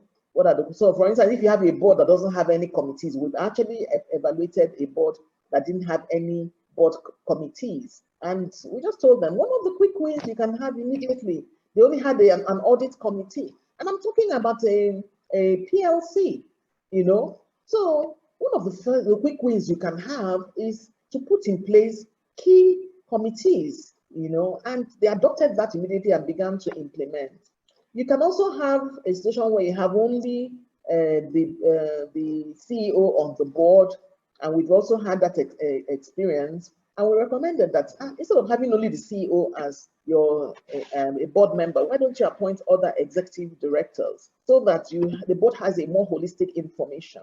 I was telling you earlier about another board we evaluated where we were asking them the question, who are the independent directors? And we discovered that 2 of the independent directors designated by the company as their independent directors were not aware that they were independent directors. So can you imagine that? So when you are counting on independent directors to perform certain roles, and they don't even know that those roles are expected of them, how on earth can they perform those roles? If you don't know, how can you give what you don't even have? So, you know, these are things that board evaluation brings out, and board evaluation invariably helps an organization to do much, much better. Next slide, please.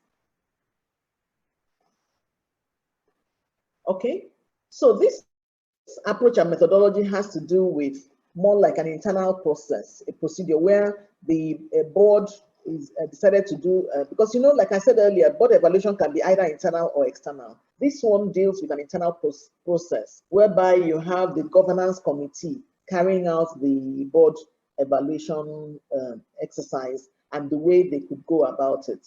Okay, it's not cast in concrete, it can be different from this, but I just thought I should also share with you what can operate in that regard.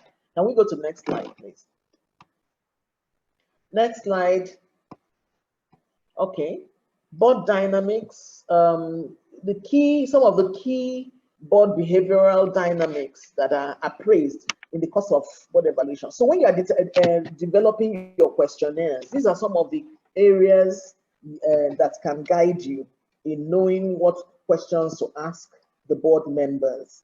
This board evaluation process, I told Yinka, this is something that when I underwent the training myself, it was a 2.5 to 3 days training. You know, it's not really something you can do in 2 hours, especially 2 hours that we're kind of trying to finish very quickly. But there's a lot that we can do more as like a follow-on session, which I recommend strongly, so that we can have some more practical dynamics. For example, some of the questions that you can ask in your questionnaires and so on, they can be structured and all that. Next slide, please. Okay, next slide.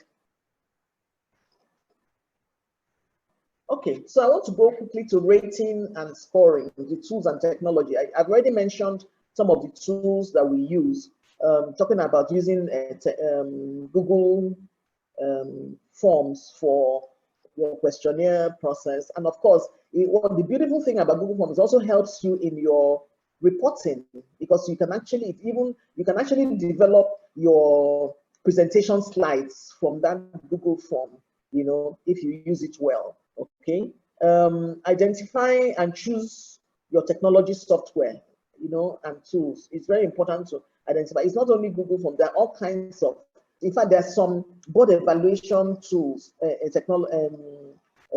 software that are available, you know, in the market. So you can choose to buy any of them. There are some cheap, free ones. There's some not so expensive ones. There's some quite expensive ones, but they all have different features that they need. So it's up to you as an evaluator what you want to deploy and what you want to use. But like I said to you, I've used Google Forms, which is free, you know, I've also used some other ones as well, but I've just generally found this other one to be quite user friendly, and it's also easier for my staff or my colleagues. And talking about working with a team, your team, non-board experienced team members can help with designing the reports, putting together the reports, and then you of course still have to come back and review the reports they've done.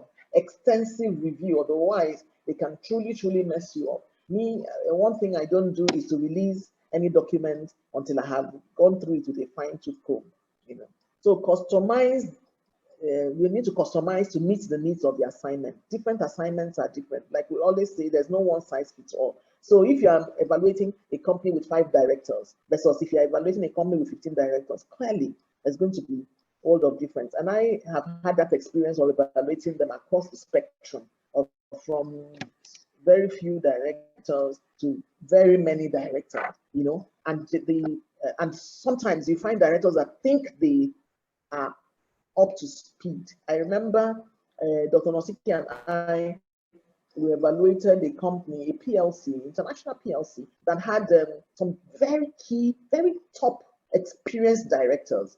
And when we were, because they were looking initially at the board evaluation as a checkbox, it's a requirement of the regulators and so on. So they had to do it. But some of the directors, when we were going to have the one-on-one interviews, like a particular director, in fact, was like, there's nothing you can tell me.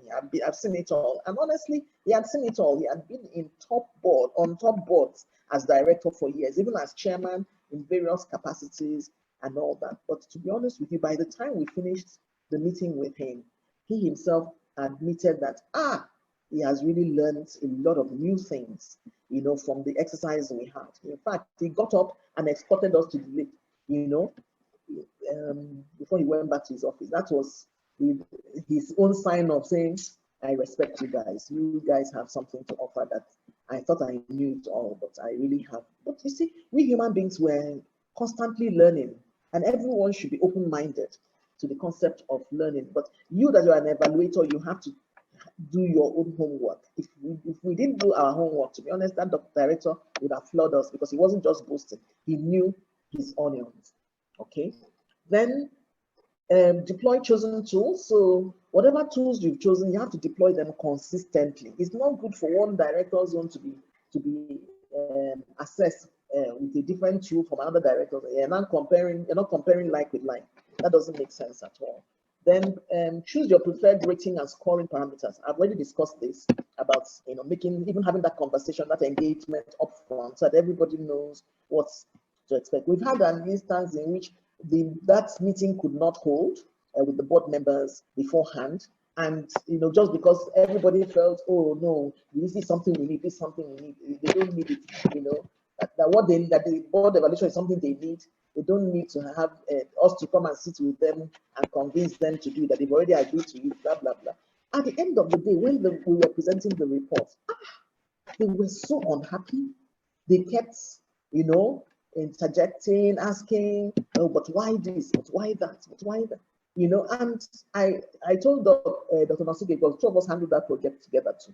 I told him, I said, I'm never ever going to do a board evaluation in which we have not had this conversation with the directors up front. No matter how much they seem to understand what it's about, it's very important to have that conversation up front, or else it could actually cause challenges. Although in the end, they adopted most of the recommendations, but I didn't like that experience of the feedback.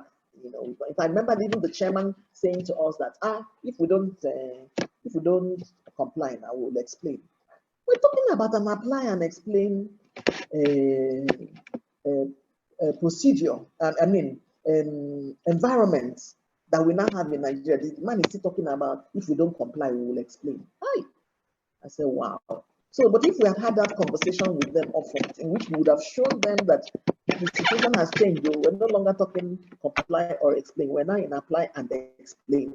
So your board has to be very conscious of what it's doing and why it's doing what it's doing, and explain it very well to specific those who should get that explanation. Then if we had had that, then we wouldn't have found ourselves in that situation. So then clearly define the chosen rating, okay, I think I've discussed that. Then ensure seamless application across board. So it's very, very important that the application is key, not just that it is well done by you and your team, but that it is seen by the recipient as having been well done. Next slide, please. Next slide. So these are some of the, like I mentioned earlier, some of the evaluation scoring rates. So this one is a 4-level scoring, okay? Whereby you have strongly agree, agree, disagree, strongly disagree. Another one in which you say, I'm not sure, maybe, not sure, maybe, maybe not, you know? That in itself says something, that there isn't enough communication on that subject matter. So you may have something in place in the organization, and some directors are saying, I'm not sure that we have it in place. And other directors are saying, I strongly agree. Usually it is the management side of people that are strongly agreeing, because they are the ones who know it. They're the ones running it on a day-to-day basis. But you find other directors, they don't know. They're not sure. They suspect it should be there, but they're not sure. Next, please. Next slide, please.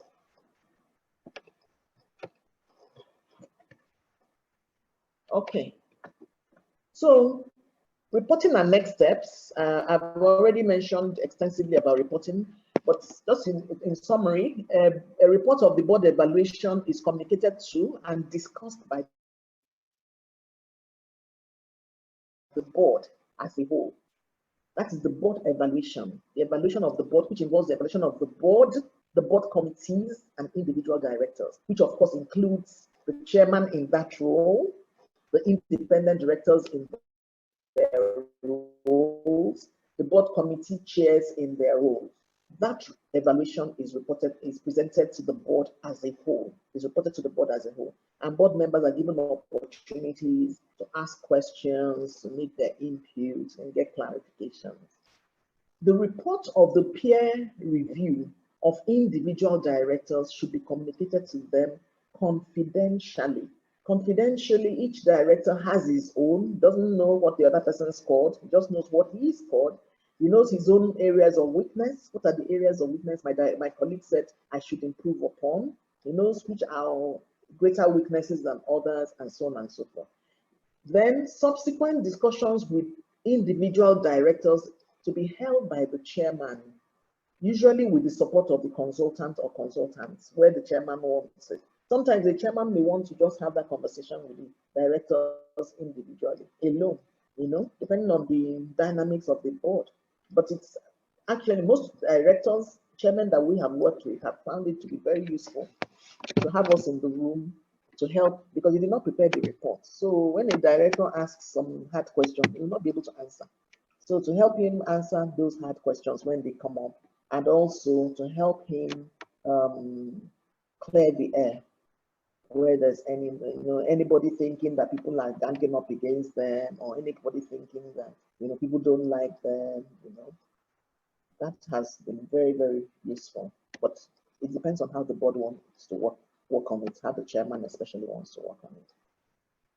Then provide an appropriate training to address identified gaps where performance is unsatisfactory. So for any parameter that performance is unsatisfactory on the part of any board member, appropriate training for that specific board member should be designed. In fact, part of the outcomes of a board evaluation is identification of areas for training. And I must tell you that it is in 2 areas, and the code talks about it also in 2 areas. One is as it relates to the individual directors, individual board members, the trainings applicable to them as individuals. The second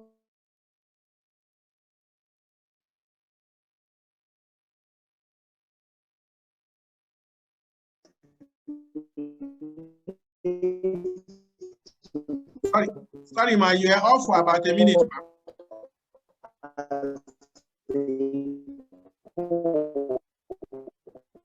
Hello, doctor.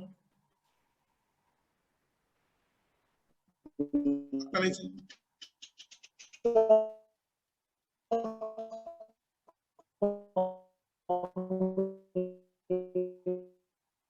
just go through over it again.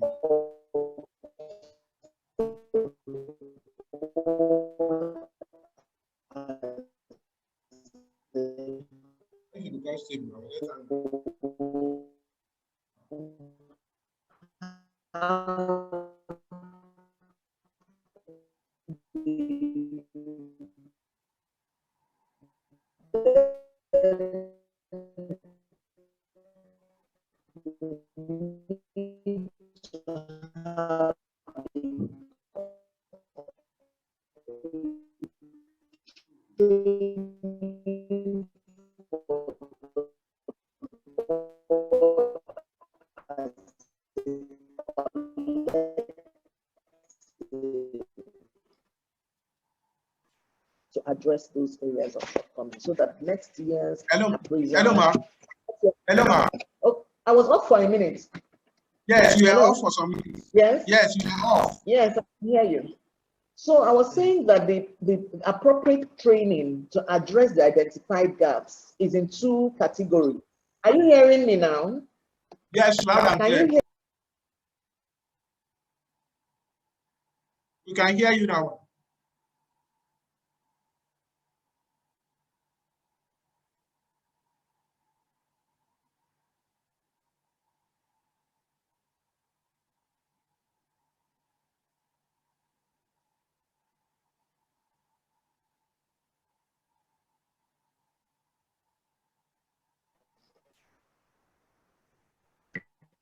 Hello? Hello, ma. Hello? Hello, we can hear you. Maybe you can put off your video so that... Hello, ma. Yes, can you hear me now? Yes, I can hear you, but can you maybe hear you me can now? put off... I can hear you. We can hear you. Yes. Maybe Okay. you put off your... Okay, I heard you. Maybe you All put right. off your... I've done that. Video so I've done that. Okay, I've great. done that. I've done that already. Okay, ma'am. Okay. So you're hearing me better? Yes, ma'am. So I was saying that the training, some of the next steps, the key next steps for board evaluation is training to address the identified gaps. And the training is in two areas. One is the training of the board as a whole. The training of the board as a whole. When you identify what are the shortcomings in terms of the board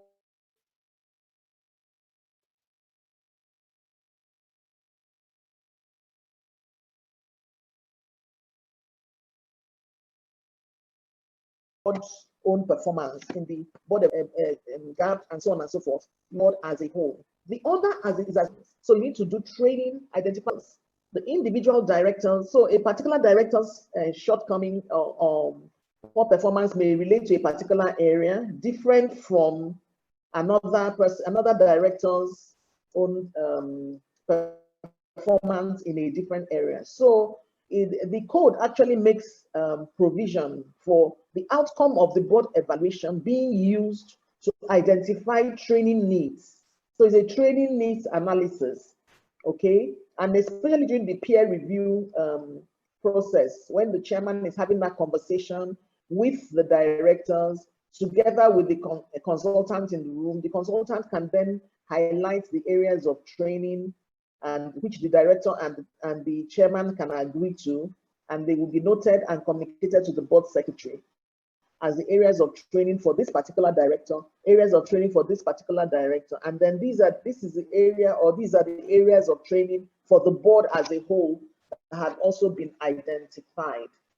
So that is one of the outcomes of a board evaluation. Another outcome of board evaluation is that the results are considered in the director's re-election processes. Again, the code states that the results of this board evaluation should be considered in the re-election process for directors.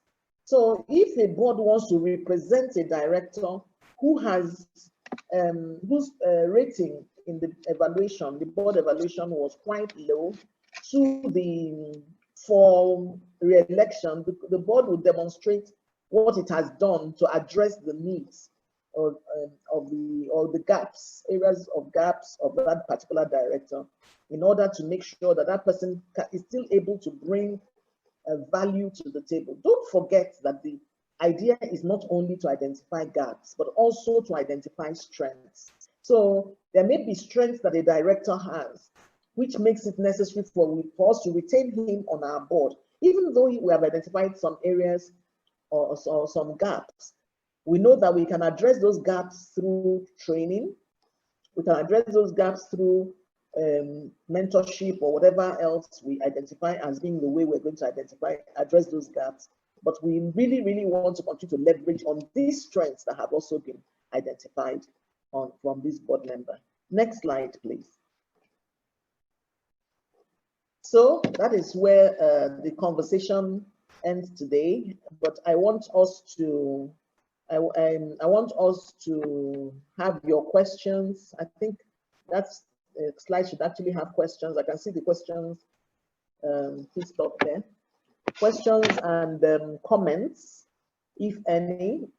We've tried to keep a rather detailed conversation within 2 hours or 90 minutes time that were given to us. But I'm now open to your questions, comments, etc. Thank you very much.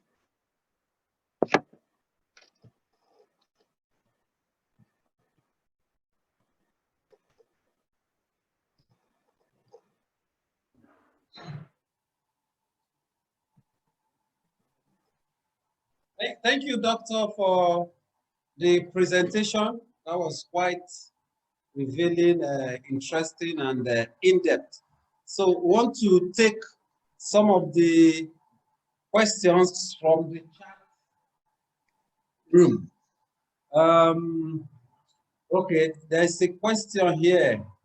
It says, why is this challenge? Oh, no, that's regarding the network. Okay.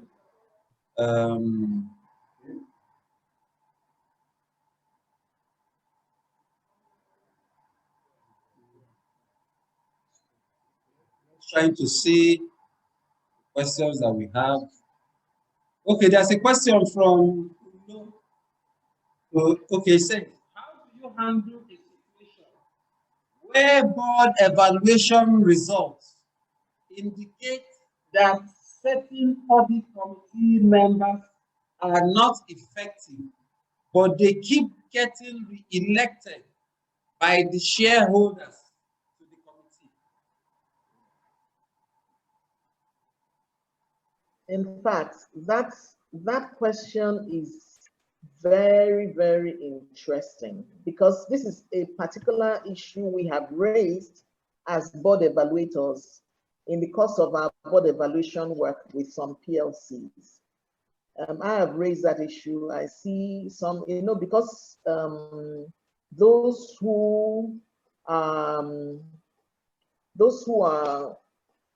what is it called? PLCs have shareholders, and therefore it's the shareholders who elect at least half of the audit committee. And we're talking about the shareholders audit, the statutory audit committee here. So you find that they are re-electing the same people year on year on year on year. And it is actually defeating the purpose of independence of that committee. The audit committee is supposed to be an independent committee. That was the whole essence of the act, bringing in shareholders in the first place. But unfortunately, in practice, because of the way the shareholders operate, because it's actually not the it's more of the minority shareholders that gets a chance to elect who they choose to this. They're not mindful of the implications for governance. So their argument has been that, because we've discussed this, their argument has been that their tenure is just 1 year. So it's actually a new tenure each time they are elected. But if you look at governance codes and on the issue of independence, you find that the independent position cannot go beyond. So you have to Mauritius, all the codes are saying that people in that category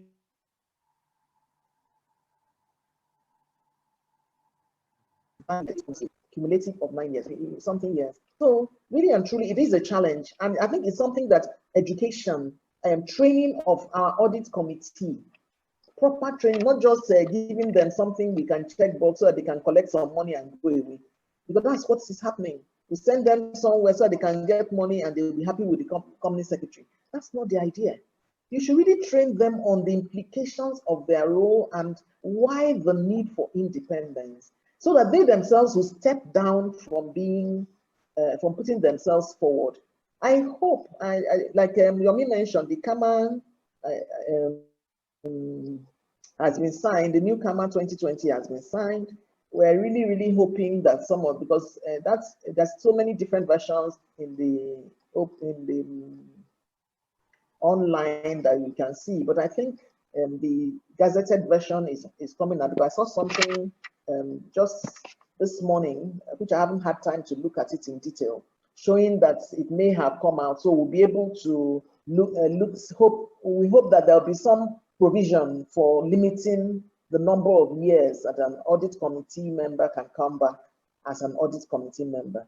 Because unless the purpose is known, it was Dr. Miles Monroe who said that unless purpose is known, abuse is inevitable. Currently, the audit committee system is being abused. What the code has done to help the process is to say that boards can also have their own board audit committee in addition to the statutory audit committee, and given the board audit committee some specific responsibilities, so that board audit committee can actually cover that governance challenge that the statutory audit committee has not been able to cover. Because unless you have what it takes, you cannot do the job. But even if you know the job, but you get so familiar with the company, I have seen an instance in which a member of the audit committee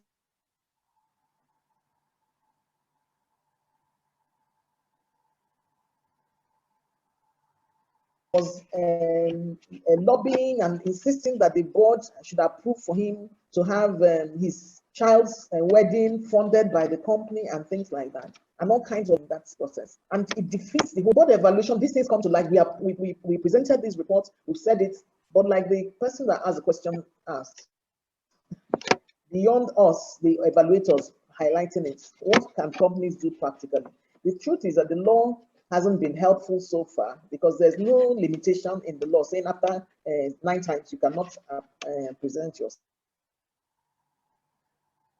So, but let's see what the new law will say. Hopefully to say something, though I doubt it very much. Okay, thank you, ma'am.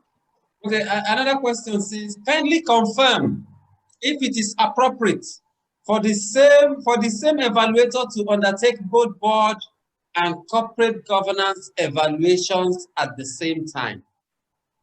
Confirm if it is appropriate for the same evaluator to undertake both board and corporate governance evaluations at the same time. Okay. I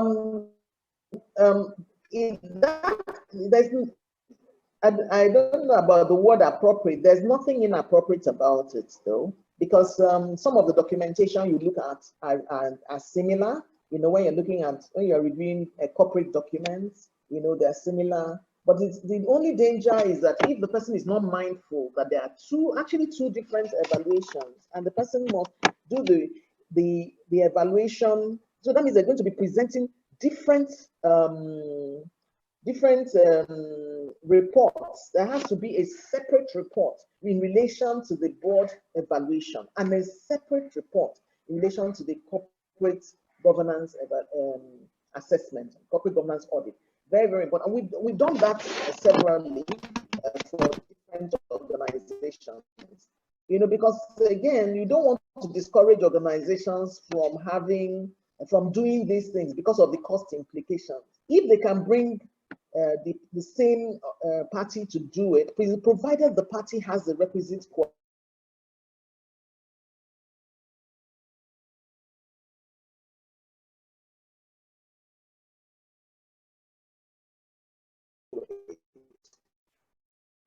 And know-how to do the two. There is no reason why the company cannot do that, because if I'm able to bring both together, I can as well negotiate the fee in a way that the company can bear it. I think it actually even makes sense, you know, to do that so that it's not, the organization is not discouraged.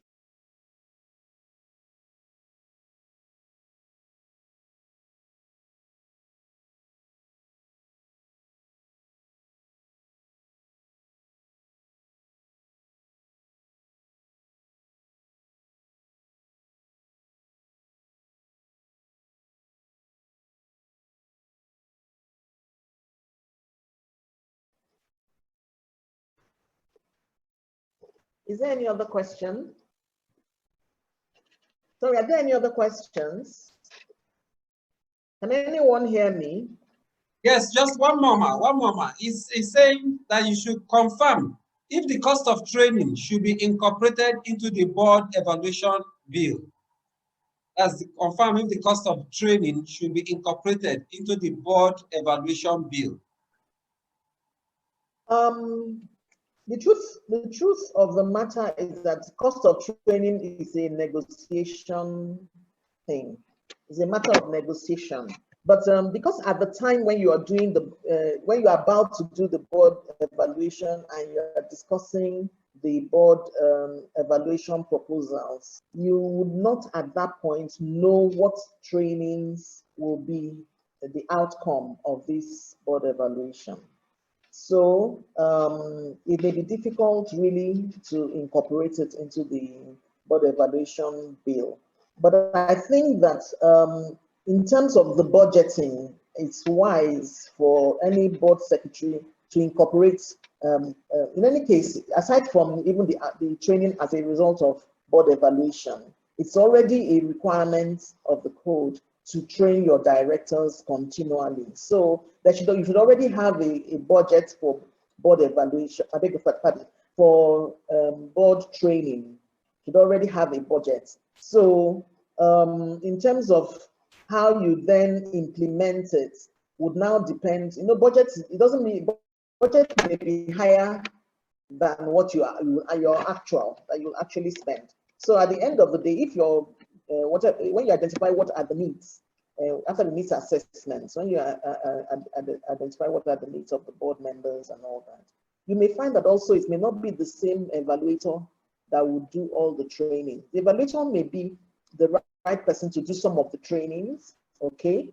If, for example, the evaluator has a legal background and the training and the evaluation reveals that directors don't understand their directors' obligations and liabilities as directors under the law, the evaluator may be able to also do the training in that regard. But if the evaluator has a different background and therefore cannot train directors in the area of directors' liabilities and all that, he may not be the one handling the training. So the important thing is to have a proper budget for your training, even if it's not included in the board evaluation. It can be a follow-on assignment for the evaluator and for others, because some of the directors may be trained by the evaluator, while other directors may be trained by another trainer. Okay. I hope that answered that question. Okay, since that, I understand that was the last question. Am I right? Or is there any other question? Yeah, I think that's the last.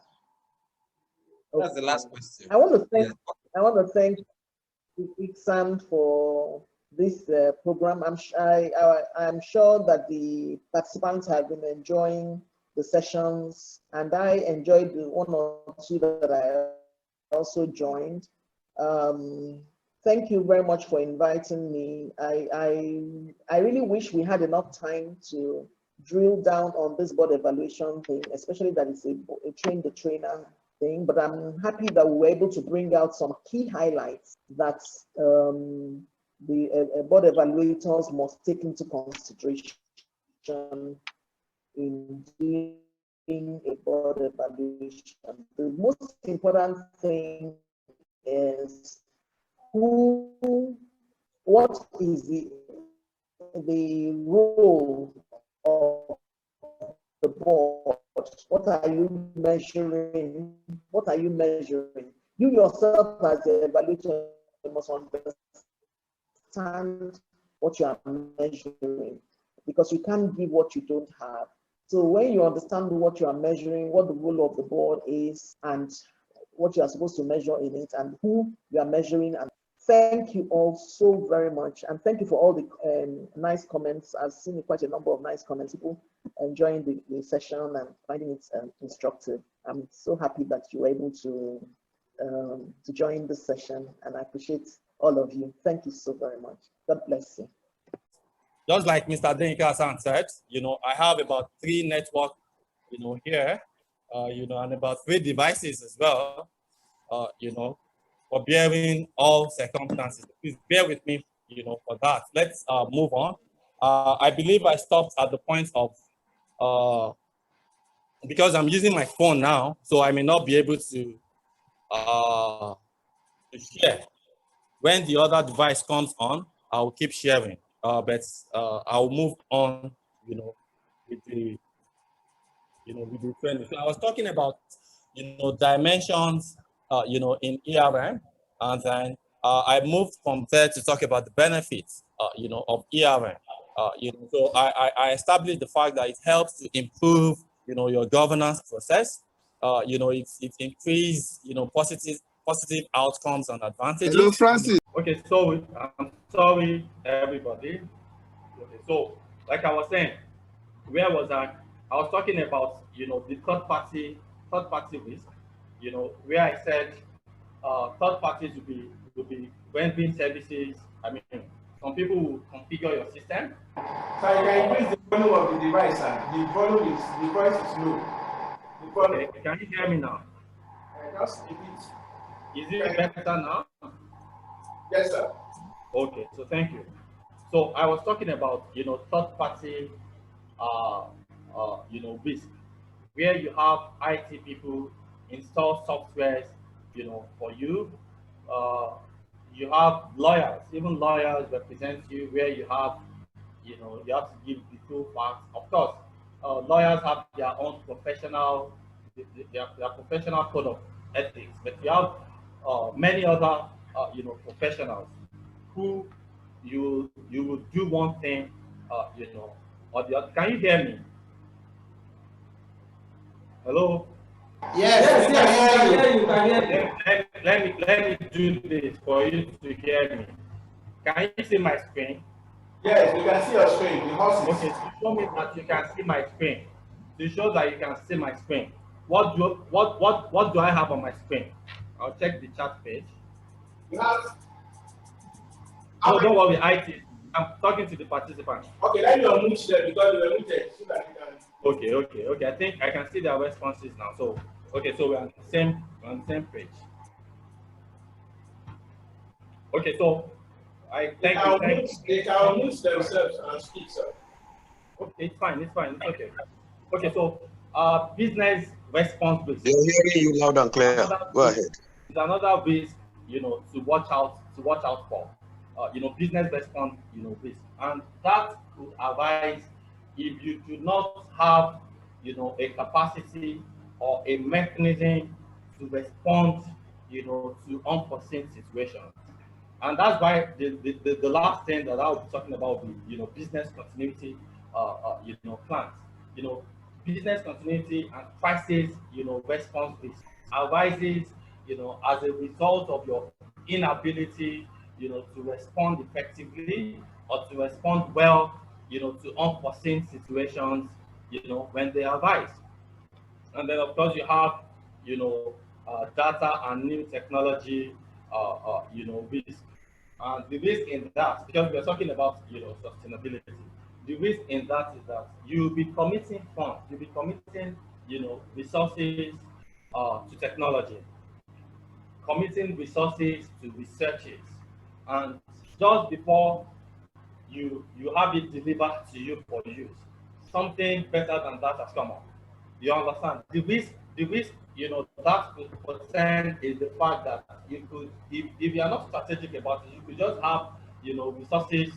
You could just, it could scatter, your resource. So you gotta have, a framework, to that. You've got to have, some policies, to that as to how soon do you launch into a new methodology or into new, technologies, that are being, created. But I need to tell you that for this, one good balance you will have to do is that you can't afford to be, one of the laggards or the late joiners, and at the same time, you can't be too fast, such that, you are one of the first people to log on to it, and then bigger versions come, and then, all of the investments you've committed. So the essence of what I'm saying is the fact that you should have a framework, you have policies, in which you scientifically or you logically, analyze trends, such that, you now agree or you adopt, your own approach, in terms of how soon or how late, you latch onto new technology. Then of course, culture. I talked about, culture earlier on. I talked about culture, and I said that the culture, of the people. For example, you go to some organizations and right, from the receptionist, you are so happy with them. Everybody has been groomed to value customers. Not only the relationship managers or the management, staff. Everybody from security. I don't want to advertise brands here. I could tell you 1, 2, 3 organizations where I personally, learned from that, culture. And when I got to meet with their management, I did them, kudos. I'll give you one example. I was having dealings with the organization. I was supposed to handle the strategy session, for the board and management strategy session, for one of the financial institutions where one of our council members, is a member. And I was supposed to log in, by 9 o'clock. I was supposed to make the first, it was virtual, like this. And the HR personnel that was working with me from the first day after the MD communicated the acceptance of my proposal, they just handed me over to an HR, personnel. And I bet you the same way the MD handled me is the same way that personnel handled. And when we were talking, I called her like 5 minutes or 10 minutes, to the time, to say, look, I'm ready on my systems and my experience, with organizations. I hope, and the lady told me, in our own organization, our 9, is our 9. And I logged in at that 9 o'clock, everybody. So the board members, the management, people, everybody, was. I was now telling that council member that, an ex-council member that, if you guys had a different culture, your forming or your looking frame, would have been betrayed by the situation, that we have. I just use that to depict, culture, information, third party. Those things look like transient, things.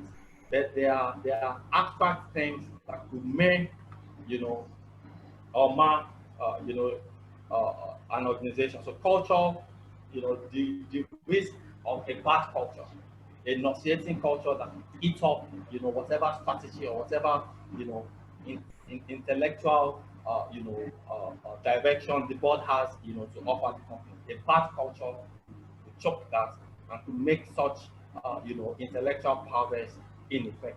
And then, of course, board information. I've said this, earlier, but I still got it here, as well. Board information is the business of the board is decision making. And then sometimes if you do not understand the business of the board, you could get irritated that a couple of guys just come in their suits, either quarterly or whenever they meet, and then everybody is running helter-skelter, and then they've spoken within 3-4 hours, and then they chat the past, for the next 3 months, for us. If you don't understand the interplay, that's when you envy. The business of the board is decision making. There's not just decision making, it is informed decision making. So information is extremely key, to effectiveness of the board. If the information is wrong, if you don't have a mechanism, for credible, speedy, information for the board to use in making its, decision, all other efforts, will just be, will just be rendered null and void, by the lack of integrity, in the information. Like I said, we have a 2-hour script. I could go on and on with respect to board information. There's a lot to say, about board information, but I'll just, leave it there. Okay, so I just came up with some statistics, with respect to what I was saying, earlier about information. So about cyber attack. I was trying to focus on cyber attack. I will just go back, to it. Growth in the use of internet. We are in a cyber world. We are in a virtual world now. And I just got some statistics that said now there has been increase, in the use of internet. We have 3.4 billion internet, users now. 8.4 billion connected devices, connecting one thing, the other. About 4.4 billion e-commerce, transaction, about 2 million petabytes of internet traffic, as of 2019, from my source. All of these are just statistics, to show you the gravitation towards, the new cyber life. You understand that we are living. And then as this cyber life, comes, there have also been statistics with respect to cyber incidents. About 44% increase, in incidents, of cyber, theft and cyber, hacking and all of that. And then you have about, 2 billion, cost of, cyber crime alone. You understand, in Africa, cyber crime, have got, away grouping, $2.4 billion, about $2 billion, dollars. The essence of this page is just to bring your attention, to the impacts and to the realities, of our cyber, world. The example I was trying to give you, earlier, you get the slides. I was trying to give you the example of First American, Financial Corporation, and then, of course, we all know about, the Equifax, data breach, of course, in America in 2000. The First American happened in 2018. Equifax happened, in 2019, where there was also, a data, breach. These are just examples to the types of risk I brought your attention to, earlier. Then just before I close, I want to talk about the concept of social, engineering. Social engineering is a reality that as organizations I want to bring your attention to, that you should let all hands be on deck, to guard against that. And I've just outlined about 5 of them. Social engineering, is a cyber crime of collecting information, from you. You understand?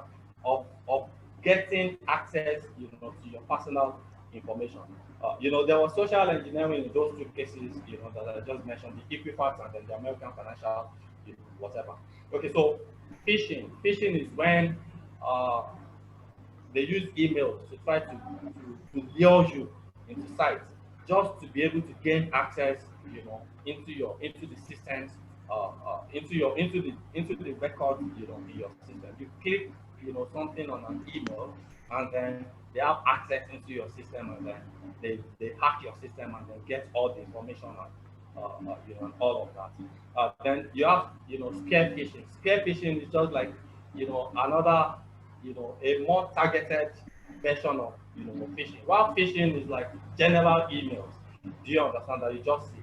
My own principle is I don't click anything I don't expect, but spear phishing, uses more targeted, information. Like, dear Francis Alawale, you understand? Wherever they got your name, from, or wherever they got to know what your mail is, either by compromise, in places where you have dropped, data. So when they come more specifically, like that, and they elicit you, to click on something or to make an action that will give them access, into your system. Then phishing. Phishing is another social engineering whereby, you get, anonymous calls, from unknown numbers or undetectable numbers, and then you picking it, gives, some access into your phone, data and all of that. I'm sure you've heard it before where they say, look, you don't pick so number is, coming around. Don't ask me how they get to be able to do that. I'm not, a cyber crime or a cyber criminal, but we know these things, happen. Then you have smishing. Smishing, is just the SMS version of all what we are talking about, where you receive, SMS. And then this smishing happened to, a younger cousin of mine, recently. God just saved her that particular account. She didn't have more than 200,000, but, for her, a young graduate, you understand, of 200,000 was a very big deal. All she did, it was even, all she did was clicked on something. And I said, I thought I told everybody, you don't click either through SMS or email, anything you don't know, you don't click. But they send you on, SMS, and then through SMS you click something, and then before you know it, they gain access into your whatever. Then we have social media, mining. The way they do this is that they have what they call social atoms, that sorts down the net through the social media. There's something they brought. For people's information to be able to use it. Okay, I'll remove you. Say, add something social media account. Please mute somebody. Yeah, please mute. Okay. Okay, so that's that. For that. Lastly, okay, so what I put here was just, an advice from WHO. You get this slide possibly, and then you'll be able to see it, but I won't, spend much time on that. Okay, so lastly, in bounding off, I want to talk about, business continuity plan, and then I'll quickly refer us back to where we started from.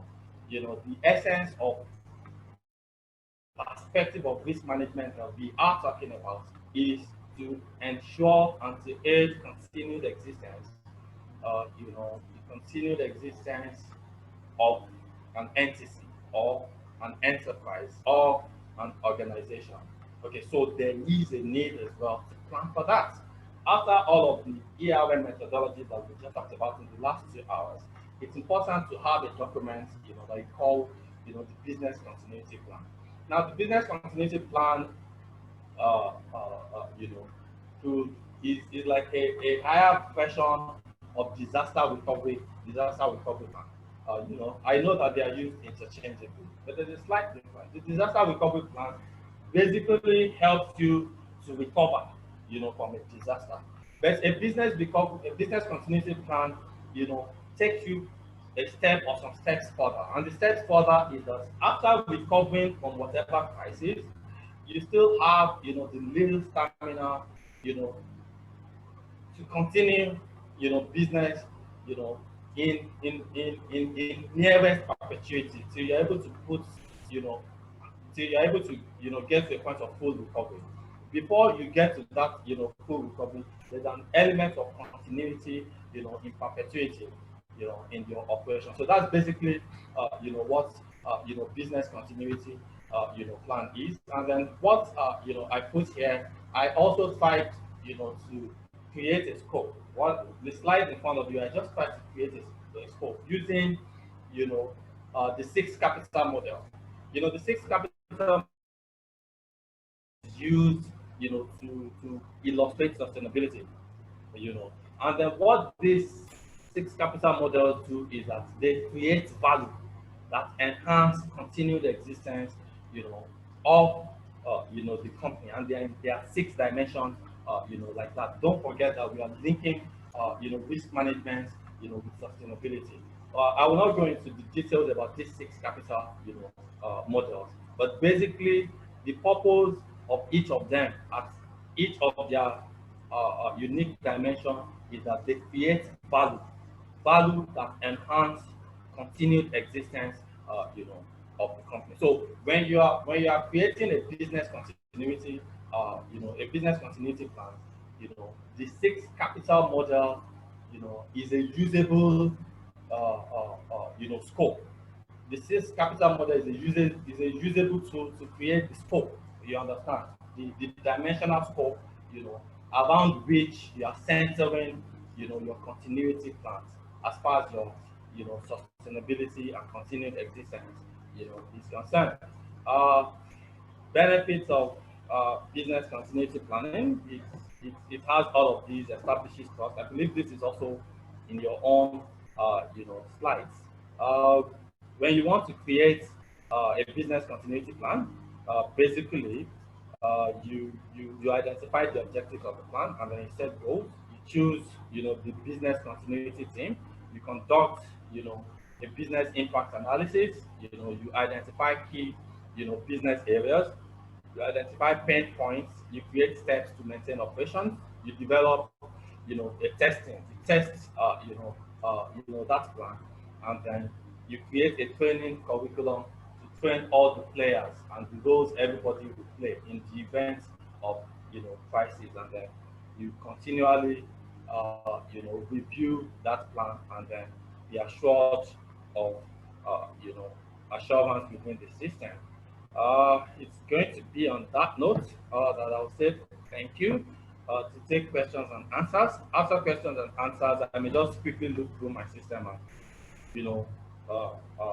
and just share with you a business continuity plan that I've prepared for an organization, recently. I'm back on the hanging system, if the hanging system, permits. But ladies and gentlemen, I'd like to thank you at this point, and then welcome your comments and your questions. Thank you very much for your patience. We were dealing with risk management, and then the internet decided to test, both the, the facilitator and then the class, our ability to cope, But for us to have communicated all the way through, I'll give us a little pass mark. So, ladies and gentlemen, thank you. I welcome your comments. Thank you very much. Thank you, sir. Now, my question is, how does executive pay executive pay pack impact risk, the risk profile of a going concern? Because I'm asking this question. You see the trend in the US, where executives are paid so much that the pay pack of a CEO can almost take down the company, especially if he has to be forced out and has to be paid. So I want you to interrogate this issue for us, please. I know it's not an issue yet in Nigeria, but we'll soon get there. You say the things that you think. Let me quickly, what you think is not an issue, in Nigeria. It may already. I don't want to say if I have classified information. It may already be an issue. Do you understand what I'm saying? Yeah, I know. US has a system of transparency. Do you understand? We still have a system, that covers up a lot of things.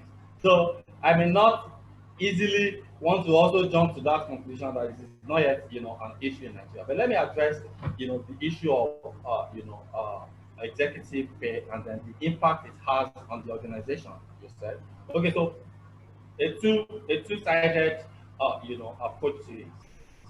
One approach, to it is the fact that large and then excessive executive pay is a threat, to liquidity, is a threat, to profitability and all the other financial parameters, with which you measure an organization. And why am I saying that? Because it's from the same, in quote, cookie jar, where you are supposed to get resources, to harness, into productive use, to have returns on capital. It's from the same cookie jar, that you are tipping out, uh, uh, this executive pay, bogus, fat cow syndrome, as they call it. So it has that effect. It's a big threat, to liquidity, to profitability, and consequently continued existence, of a particular company. I'll give you an example. I once consulted, for a Nigerian company that was going to be bought into by a Malaysian, company. And when I knew they were already, planning that business, merger, so to say, or is it acquisition? Let me just leave that, for now. 3 years to it, I advised, when I came in as a consultant, I reviewed, their P&L, their management account, and I told, the management that if I'm on the other side, I'm not going to invest. I analyzed, that's why I told you that don't conclude yet. There's nothing in Nigeria. I analyzed their OPEX, their operation, their operating, expenses, and I realized that personnel, personnel expenses were amounting to close to 38% of their OPEX. Now that is high. Now I realize that from that 38%, I analyzed it further for them. I realized that executive pay was responsible for over 65%. So I now told them, they said, so what's the deal? We want to shoot it up so that when these guys buy into us, they will know that we are already big boys. They'll pay. I said, no.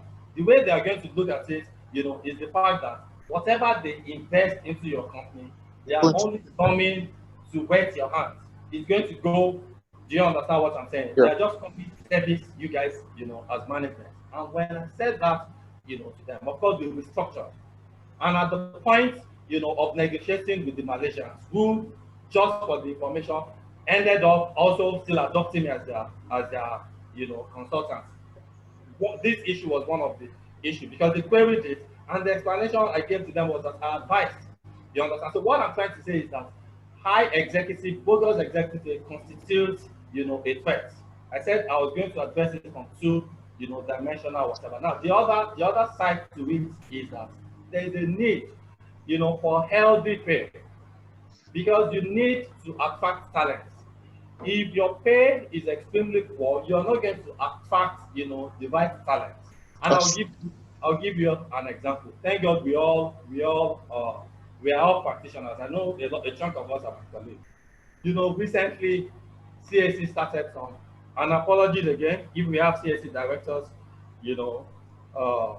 in my audience, apology. After all, I've taken your directors and even your RG on this before, so but apologies to your sensitivity. You understand?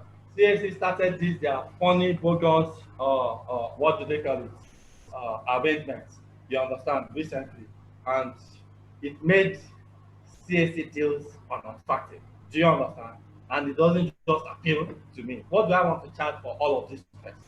I'll leave that, at that. But what I'm trying to say is that you also need, good executive pay to attract good talent that are required to progress, the company.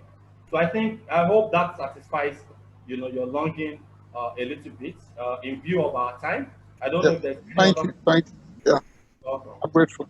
I think, is the registrar there? Can somebody speak to me?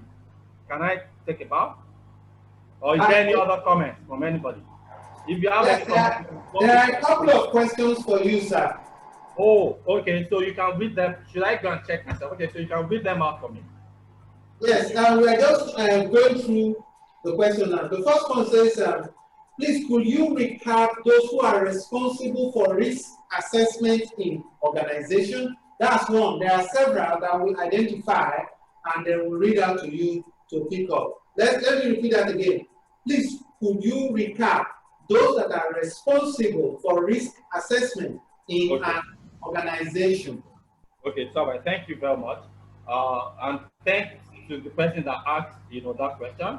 I'm trying to recap, and I'm not very sure if I even, stated them. as far as risk management is concerned, enterprise risk management, I said to you, that the peculiar thing, about ERM is the fact that, it cuts across every functional unit of the organization, and then it assigns goals to all stakeholders within the organization. So from the board, to the management, to the board committees, to the CEO, to the HODs, to the risk officers themselves. You have some people you call risk champions, who, everybody has a role to play.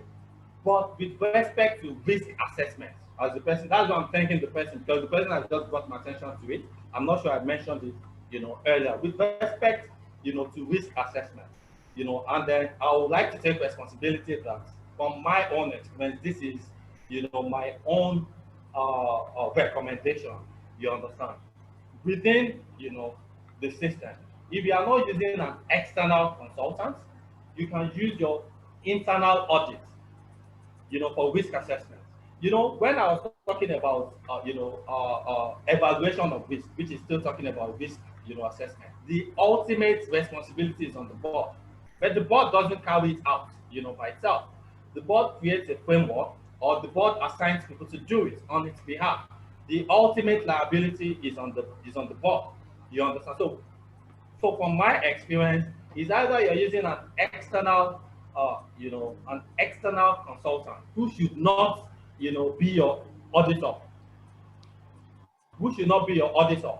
Why? So that the auditor's independence is maintained. It's not always very good to use your external auditor for any other thing, because it will impair, the objectivity of the audit exercise. Because you are going to pay him, he's going to charge you for those things, and anything finance will be a subject matter, in audit. So it's never advisable to use your external auditor. So you can use an external consultant. Do you understand what I'm saying? Part of what the institute, ICSAN, is trying to equip us for is for chartered secretaries to be able to do it. It is nobody's land. Do you understand? Let me just chip this in. I was one of the representatives of ICSAN when we were interfacing with Financial Reporting Council. Do you understand? We have friends there. Some of them are members of the institute. And we said, look, for corporate governance audit, for board evaluation, why don't you guys do something and make it, what do they call it? Exclusive to chartered secretaries. Of course, they politically did it. If you look at the code, Financial Reporting Council didn't give it to anybody. So our own as an institute, I'm glad, what this committee is doing is to equip ourselves so that if we are not empowered, by legislation or by statutory documents, we can be empowered by fact.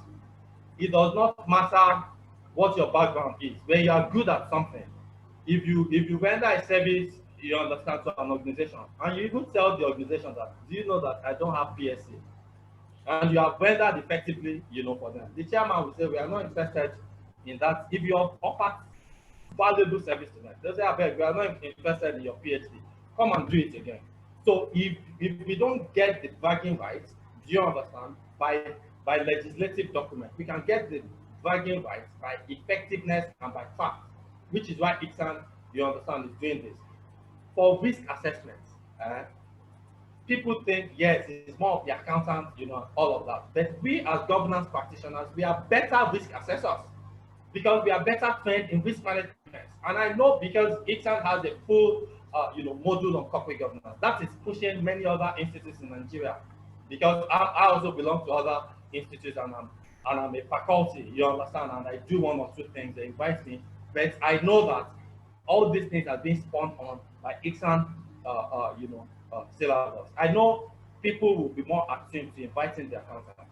Do you understand? So you can use your external auditor or your internal auditor or your governance consultant. So if you have, a governance firm, chartered secretary, firm, you understand. I know the institute is doing a lot with the public practice, committee to bring our attention more to these things and let us know that we can do it, as governance practitioners. You understand? So you can use an external consultant, which can be a secretarial firm, and I beat my hand on the chest, that governance practitioners, we can do that. Or you could use, a chartered accountant firm, or you use your internal, auditor. And one key thing about all of these people is that there is independence. independence. The internal auditor, is responsible to the board.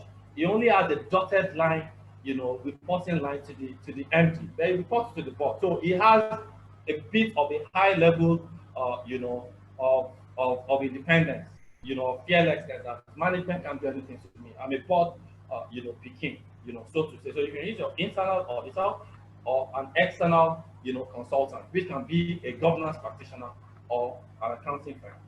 Have I answered that, sir, Omar? So I see any other questions? I'm trying to look at it.